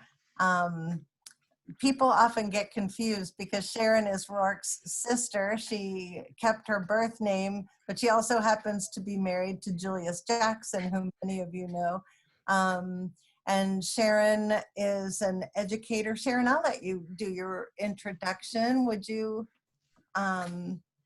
introduce yourself and again, come back to what you're hoping we will move forward with as a result of this evening? Yes, I am a retired educator, and I worked for a number of years teaching, and then I had the opportunity later in my career to also do some staff development work. My interest was around multiculturalism and inclusivity, so today's topic is really close to my heart. And one of the men in the film said something about our responsibility, whether we take that on working to dissolve or to solve things or not, that we have a responsibility for what happens in our communities and in the nation. So the issue of inclusivity and what has happened with African Americans, people of color, and between the white community, and leaving out some of the disabilities, or the thing about mental health came up as an issue for me when we were watching this, knowing that George was raised by his grandfather with no story, no piece of information other than that, and the issue of who gets help in the culture, past or present. And I think it was said that Delaware is a mid-Atlantic state. It is, but it has some southern leaning tendencies very much. And sometimes I say that Delaware is a southern state. But in terms of what I would hope would, I want to say one thing before I express what I hope would happen in the future, and that is language. Some of the words in the article, some of the words that were used in the descriptions of what happened to white, and I think early on, something is said about the savage, that they're not sure about the savage and African heritage people. One cannot I couldn't even look at the screen when I'm watching. I think he said 5,000 people had come to see the speculation of White being tortured. I don't think you can have Savage mentioned in one part and not in the other part. And there were even young children there. But in the film, I also wondered about the absence of a couple of voices, if it was possible, where that would have happened. Some of the citizenry speaking before Elwood got back, or having some of their viewpoint, and that of women. And I know the time frame we were looking at, but something did happen to a woman, and supposedly 2 women identified or gave information about who was following her. So I don't know if there's a way to include the voice of missing people like that in the film. I'm a member of Community Presbyterian Church, and a former deacon, and also a moderator for Presbyterian women, speaking about voters' rights and women's having the right to vote. The 100th anniversary celebration, we had to go back to the Presbyterian and work a little bit more about the right of that organization to vote. But going forward, I would hope we could look at the best of us and what is it that we want? What do we claim as citizenry and people in a relationship with each other? What do we want to correct? And if you think about the legacy that we're leaving, what can we do to make the situation better? Not just different, but better than what we have experienced and what we have lived with. And I'm sorry that the church was not able to convince Elwood or speak stronger at that point. I think something was said about 6 issues were brought up, and 3 of them ended up being what he was tagged with. But I think my 2 minutes are up, so I will stop there. No, but thank you. You're welcome. Sharon. Anne Ledbetter was on the trip to Montgomery as well, and she is a chaplain. I'll let you introduce yourself, Anne. I keep trying to do that for everybody. That's all right. Yes, I'm Anne Ledbetter, and I grew up in Monroe, Louisiana. And there was another woman in our group. I think she lives in Baltimore or Virginia somewhere, African-American, who also grew up in Monroe. And we obviously had very different experiences. I grew up in a Christian home and was taught respect for people of other religions and colors. So it was progressive for the area, but it was nonetheless a racist environment. I went to college in Texas and seminary and experienced another racism because I never had heard denigrating words for Mexican Americans. And that was totally new to me. And so then when I moved to Delaware years later to take a call to Westminster Church in Wilmington, I remember going to a women's circle meeting, and they were mainly older women and everything, but as they spoke, and I just suddenly realized that I thought coming to Delaware, I was coming north, I was coming to a more progressive area, but I began to realize that the racism was just as thick here. And it really disturbed me. 10 years ago, I read the book, The Warmth of Other Suns, by Isabel Wilkerson, I believe. Right. And it's about the Great Migration. And she looks at 3 people, 3 African-American people whose families moved. And one of them was Richard, I think it was Richard Foster, from Monroe, Louisiana, where I grew up. And as I read this, I felt like I was reading my prehistory. So it gets back to what Dennis was saying about our history and how our stories are embedded in these other stories, in this larger story. And so Richard Foster was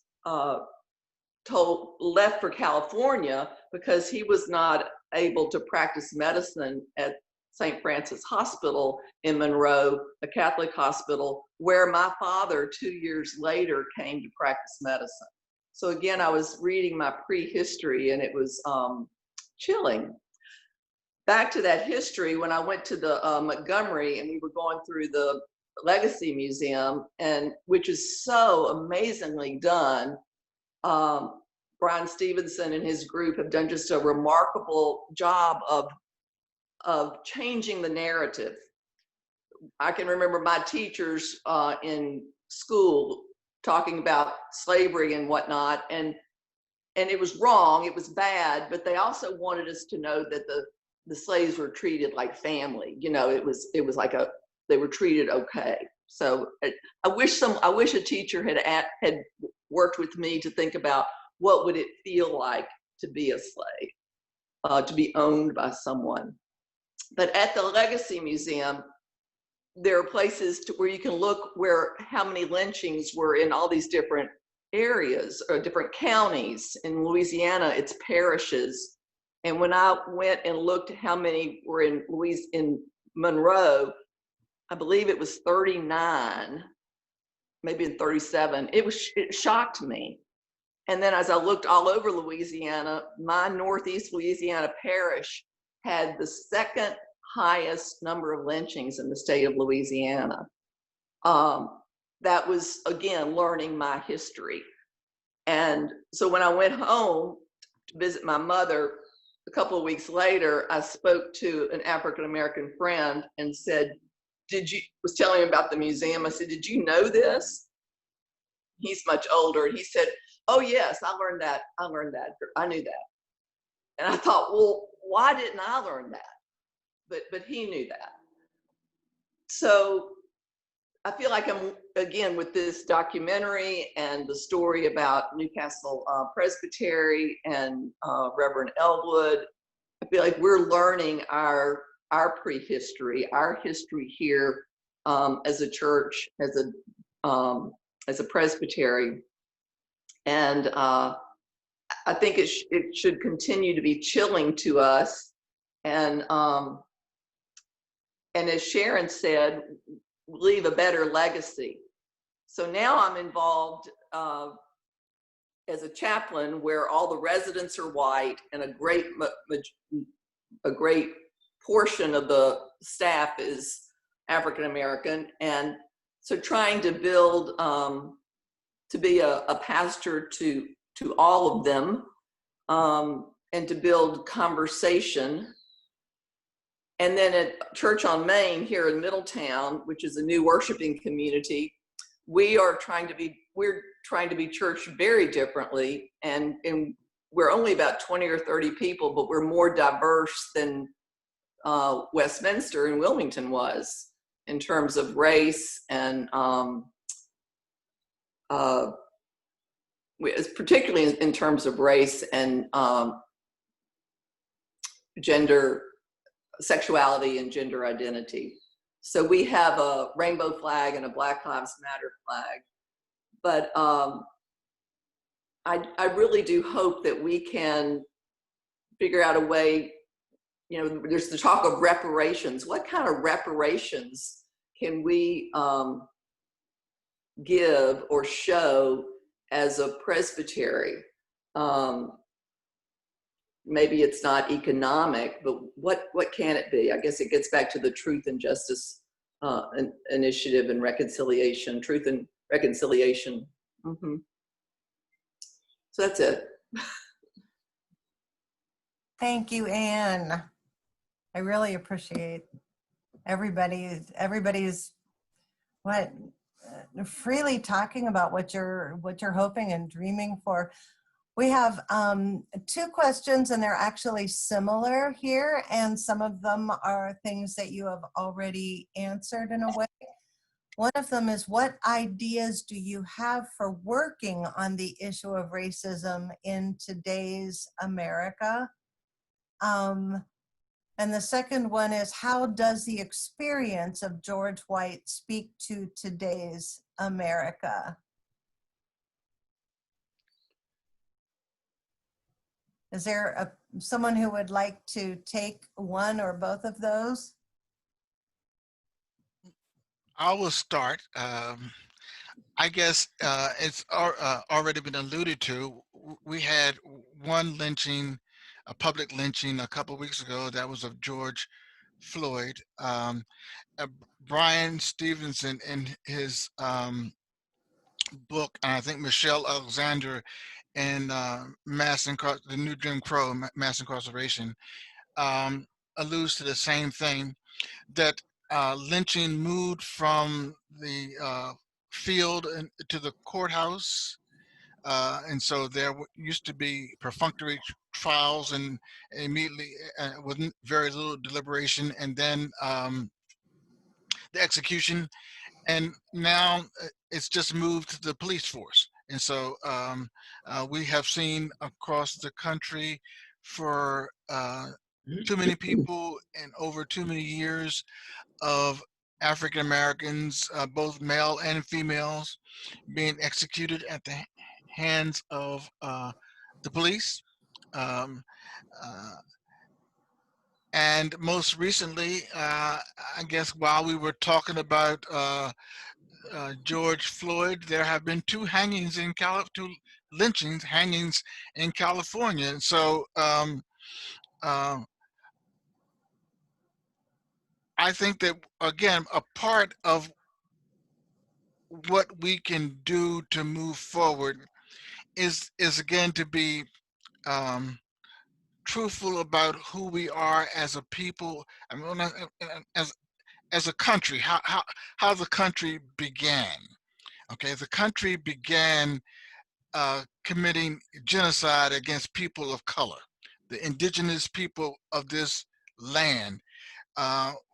Genocide was committed against them in order to establish what became the United States of America, and how this country, or the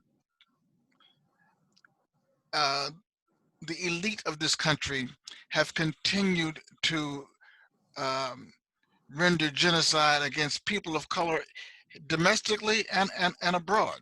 And so we can begin to be honest about what our history is and have some open, truthful conversation about that, so that we can become remorseful about that and then repent and reconcile. And so I think that that's, for me, where it is. I think that there's a quote accredited to Will Smith on Facebook, and it's something like, racism or lynching is not new. It's just being captured more on camera these days.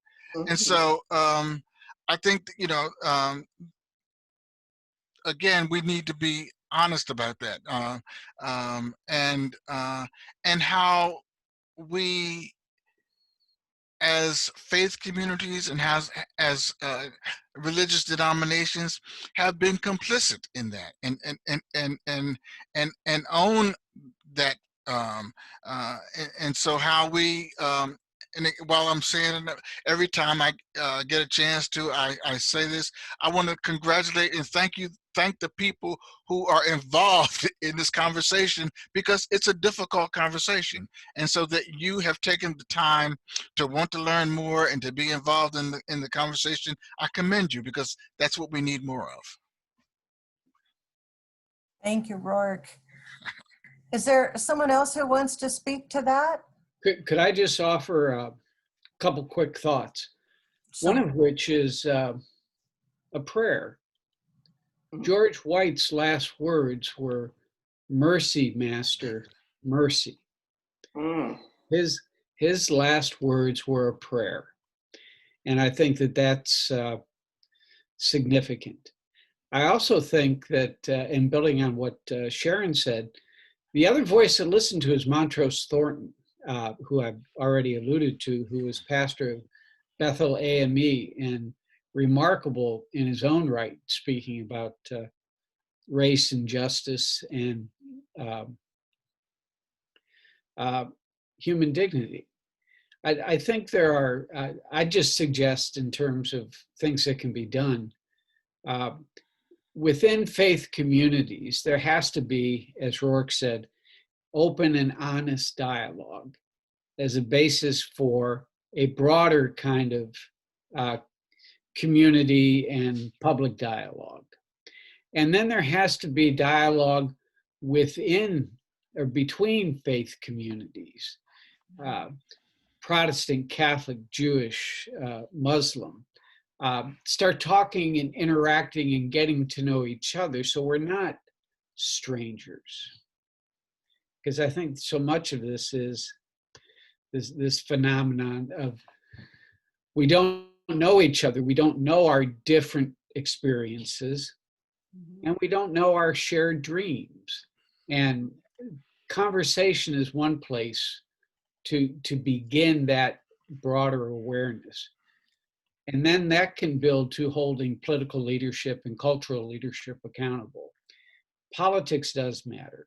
And this is not a political statement, but we see time and time again the need to have the courage, Mark Twain called it the moral courage, but the political will to enact change that befits our ideals. So we live those ideals, we don't just talk about them. And I think that that's a huge issue in this moment. Thank you. We have one more question here. And it Got answered. What's that? I said it just got answered. And because I want us to be able to finish before too late, this question, I'll read it to you. It says, just curious if you think that we as a society can make a connection between Robert Elwood's responsibility in the lynching of George White with his explosive words about public morality and our modern leaders, plural, sometimes explosive words on Twitter. Just because the words are not spoken to an in-person crowd, do you think media behavior is dangerous in potentially inciting mob behavior? Well, I immediately think of Charlottesville, and the president has the potential to bring us together or further divide us. And as I think Sharon said, language matters. And whether it's Robert Elwood or Montrose Thornton, who said, you know, white people are the devil, and this lynching proves that, or carried up to today, and that's why I was trying to be careful in my allusions. Language does matter, and it can either bring us together and show us a path towards truth and healing, or it can further ignite the flame. And I would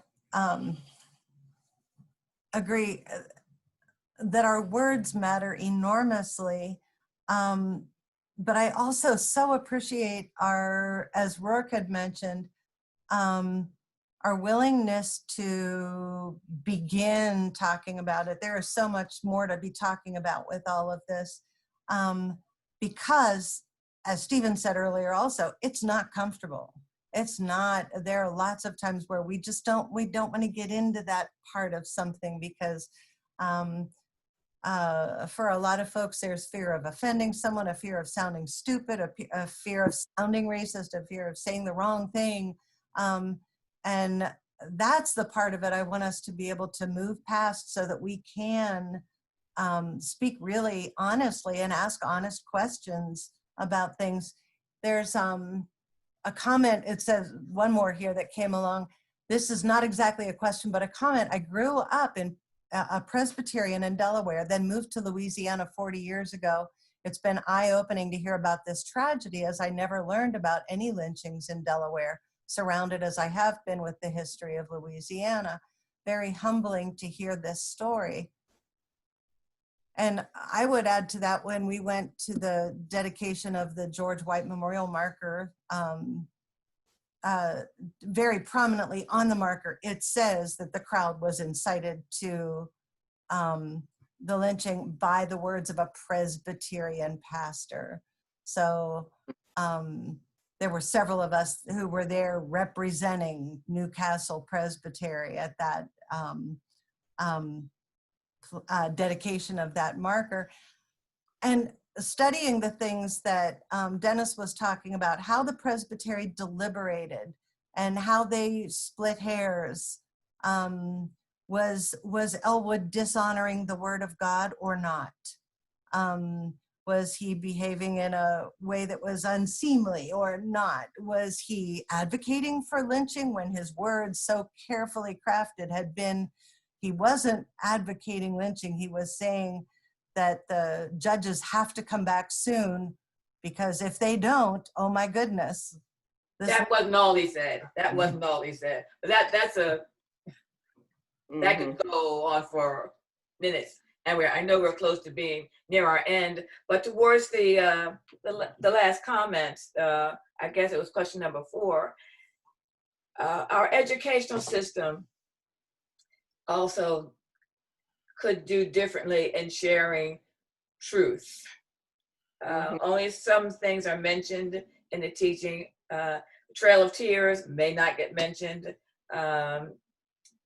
Whatever, This Land is Their Land by David Silverman talks about what happened to the, if we really want to look at Thanksgiving and the Pilgrim story, but what it really is and what it isn't, and that's a different thing. So a critical eye and critical thinking has to go towards a lot of the accepted stories about our culture and coach them with some truth and also some love of how the situation can actually be.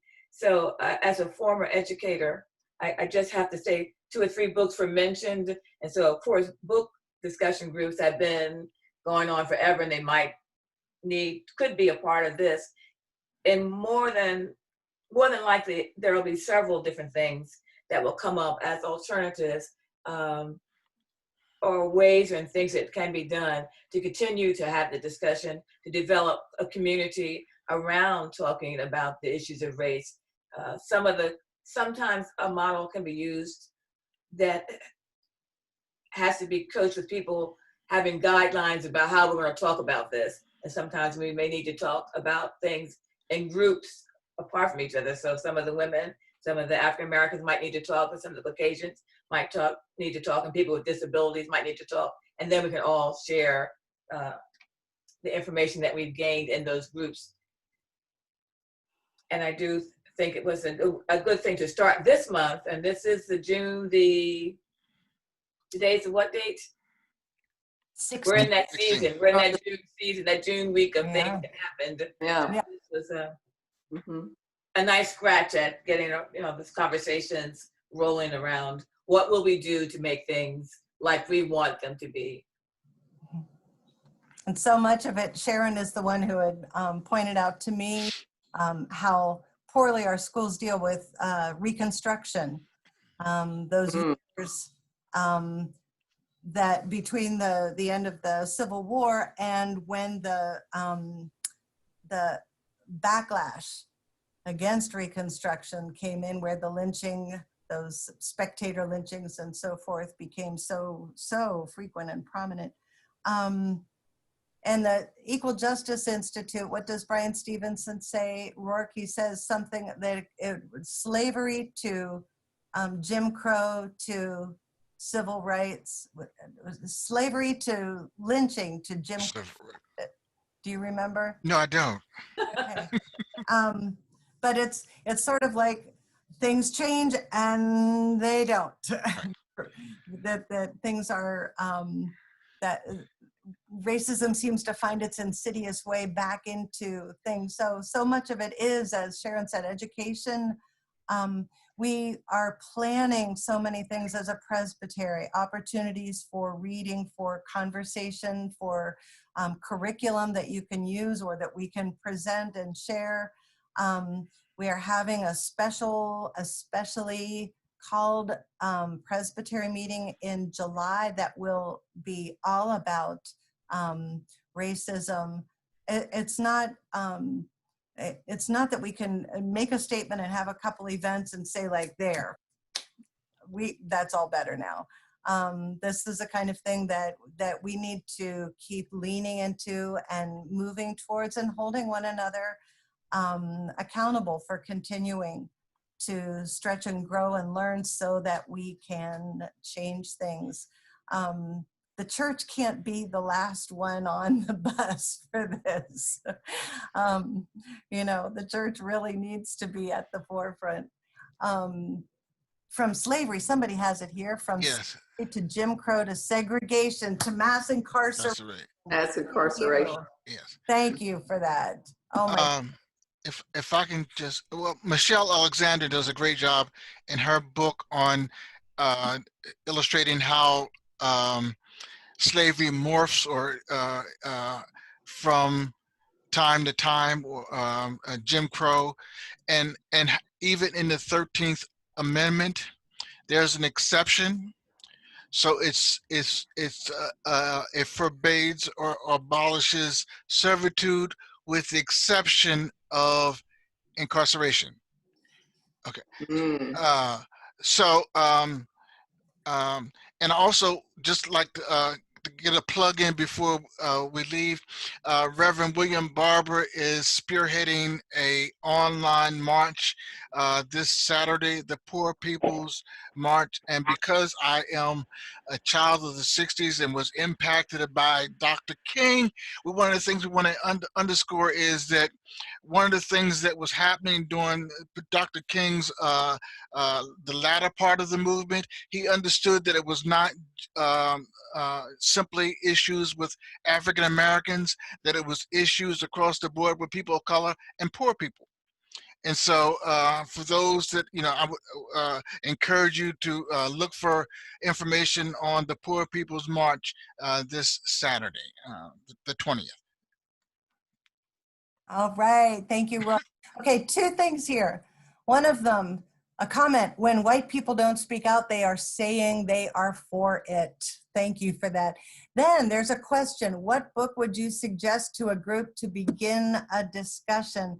I'd love to jump in first, but we'll still go around. It depends on your context. If you have a lot of white people who don't think they're racist, which is where a lot of our churches are, I believe, there's this called Good White Racist ? It's very conversational. It's challenging and really accessible for folks who are just coming into the conversation and not quite sure it applies to them. James Cone, The Cross and the Lynching Tree. Powerful, excellent book. And this one by Lenny Duncan is called Dear Church. And he is an African-American fellow who's a member of the Lutheran Church, but we are just as white as the Lutherans. So other folks on the panel, do you have a book or two that you would hold up? I know Anne's doing a book study, right? Yes, we're at Church on Main. We are doing How to Be an Anti-Racist by Ibram X. Kendi. And I have just today asked my residents at the retirement community to sign up for a book discussion on bias, uncovering the hidden prejudice, which was 2 years old. But I think that might be a little easier for them. Of course, just to read Just Mercy, if you haven't read that, would be excellent. But there's so many. What I forgot to say about The Warmth of Other Suns is that it wasn't until I went to Montgomery that I realized so much of the migration was because of lynching. I hadn't made that connection in reading the book the warmth of other suns. So anyway, I just think that, I think white people particularly just need so much education. And some of the residents where I work want to come in and fix things and do things. And I find that very patronizing and like, no, you need to start by understanding what's going on. Listening is a good part of what has to go on as well. Listening to each other well. This is African American Presbyterian women talking. Yeah. Absolutely. I would suggest a book by Timothy Tyson on the death of Emmett Till, and it's out in paperback. And he actually tracks down Carolyn Bryant, the woman that Emmett Till apparently offended in 1955 in Money, Mississippi, and interviews her. And it's a brief book, and I was just looking on my shelf. I have it. I don't see the title, but it's The author? Timothy Tyson, Tyson, and he's a colleague of Reverend Barber's, and teaches at Duke in the sort of joint appointment in history and the School of Divinity. But Timothy Tyson, and it's a brief little book, and he found her. She was living outside of Nashville, and she sat down for an interview and sort of revealed as much as she felt comfortable with, not the least of which was she lied. Could I come in here? Yes, please. One of the persons that was in the film was David Levering Lewis. I don't know if everybody's familiar with him, but he wrote a two-part biography of W.E.B. Du Bois, and both of which won Pulitzer Prizes for history. And I guess I was actually in informal kind of conversations with him about doing a film about W.E.B. Du Bois, but fate brought me here, so that never came to be. But the other, I think it's a wonderful book, but the other book that I just adore, and that's why I ended the film with this, was The Souls of Black Folks. It's, let's go old school. You know, he was the first angry Black man. I think that, you know, Reconstruction, the people in the South were it was like the Stockholm syndrome, if you were familiar with that. But he was the first man who stood up and was so vocal. And that book is still worth reading today. And you know, some of it is absolutely beautiful. It's almost Shakespearean, some of the things he says.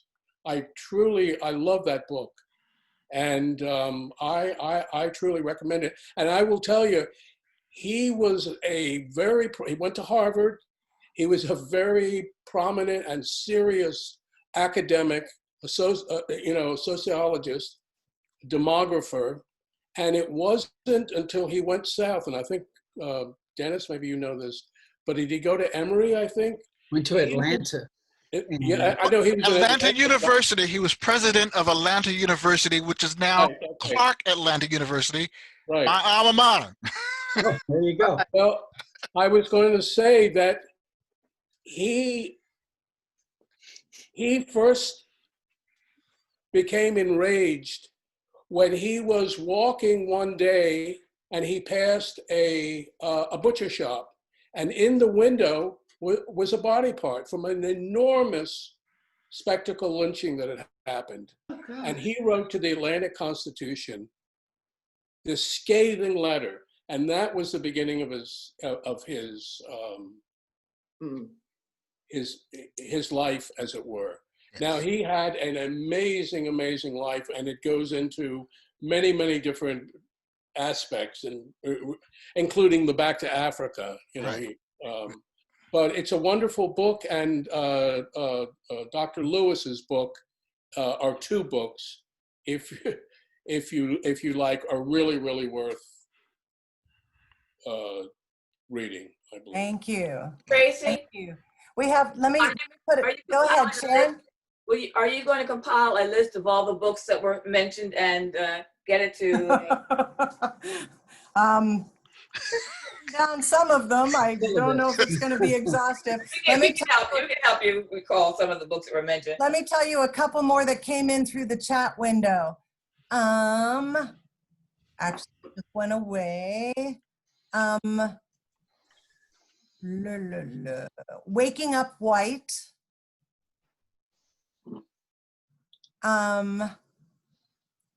Dear White America. Yes. Wondering if there's any, the question is, any comment about him as a writer on this subject? I don't know. I guess it's Tim Wise who wrote Dear White America. Yes. There's this one.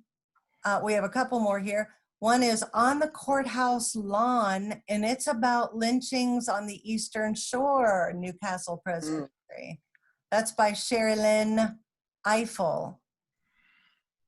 On the Courthouse Lawn. And then Reconstructing the Gospel, Finding Freedom from Slaveholder Religion by Jonathan Wilson Hartgrove. So we have about 1 minute left. Has everybody, any burning desires that anyone has? The issue of healing, and it was mentioned, I think, by Dennis, the prayer healing, but the some work around healing. Yes. There's something here that says Omni Americans, and I don't know if that's a book or what, but it came up on the Q&A. So, if I can just echo what Sharon's indicated, is that that we continue to engage and express healing for one another, for those who have been victims of racism and perpetrators of racism, because it takes a lot of emotional energy and dissonance to keep up the facade that racism requires. That's true. Okay. It takes a lot of out of a person when you, in your heart of hearts, know that you are not better than someone else, but you have to act in a way that maintains a system of superiority, inferiority. It's at the core mental illness.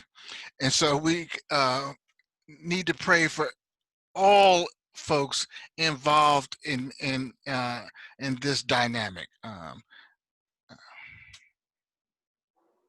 My final observation is in November of 2004, I think it was, Stephen, we participated in a program at Bethel AME, and this film, this story, was as compelling there as it is here. And so the film can be used as a bridge, and I just encourage folks to think about that in Wilmington and beyond. And Stephen will remember that day we had together.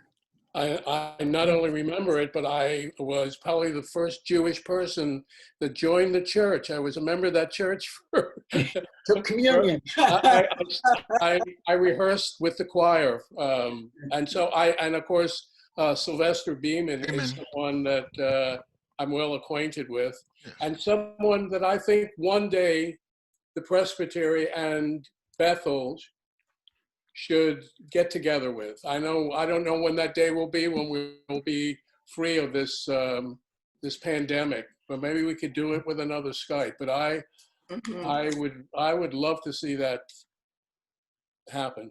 I'm sure he would welcome All it. right. And I love that church. I do. It moves me. That would be great. They These are asked- wonderful ideas, and the ideas will not stop now. We have ways of continuing the conversation and making sure that that these ideas can move into fruition. So thank you for all of this, everyone. I would like to, if you don't mind, I want to honor our time and make sure that we get folks to bed on time. It's early here. But would you mind if I closed us with a brief prayer? Sure. Thank you. Let's pray. Oh, holy God, this has been a mindful, a heartful, a soulful time. And we give you thanks for each of the people who has gathered here virtually to share, to listen, to bring the best of their expertise, experience. And we ask that you bless this, that you bless this time, that you use it to urge us on, to challenge us, and to help us continue to speak and to listen, to learn and to grow, to heal, and to change ourselves, to change our church, to change our world. All of this we pray with great thanksgiving for your deathless love. Amen. Thank you, everybody. Good night. Thank you very much. Be Thank well. you. Go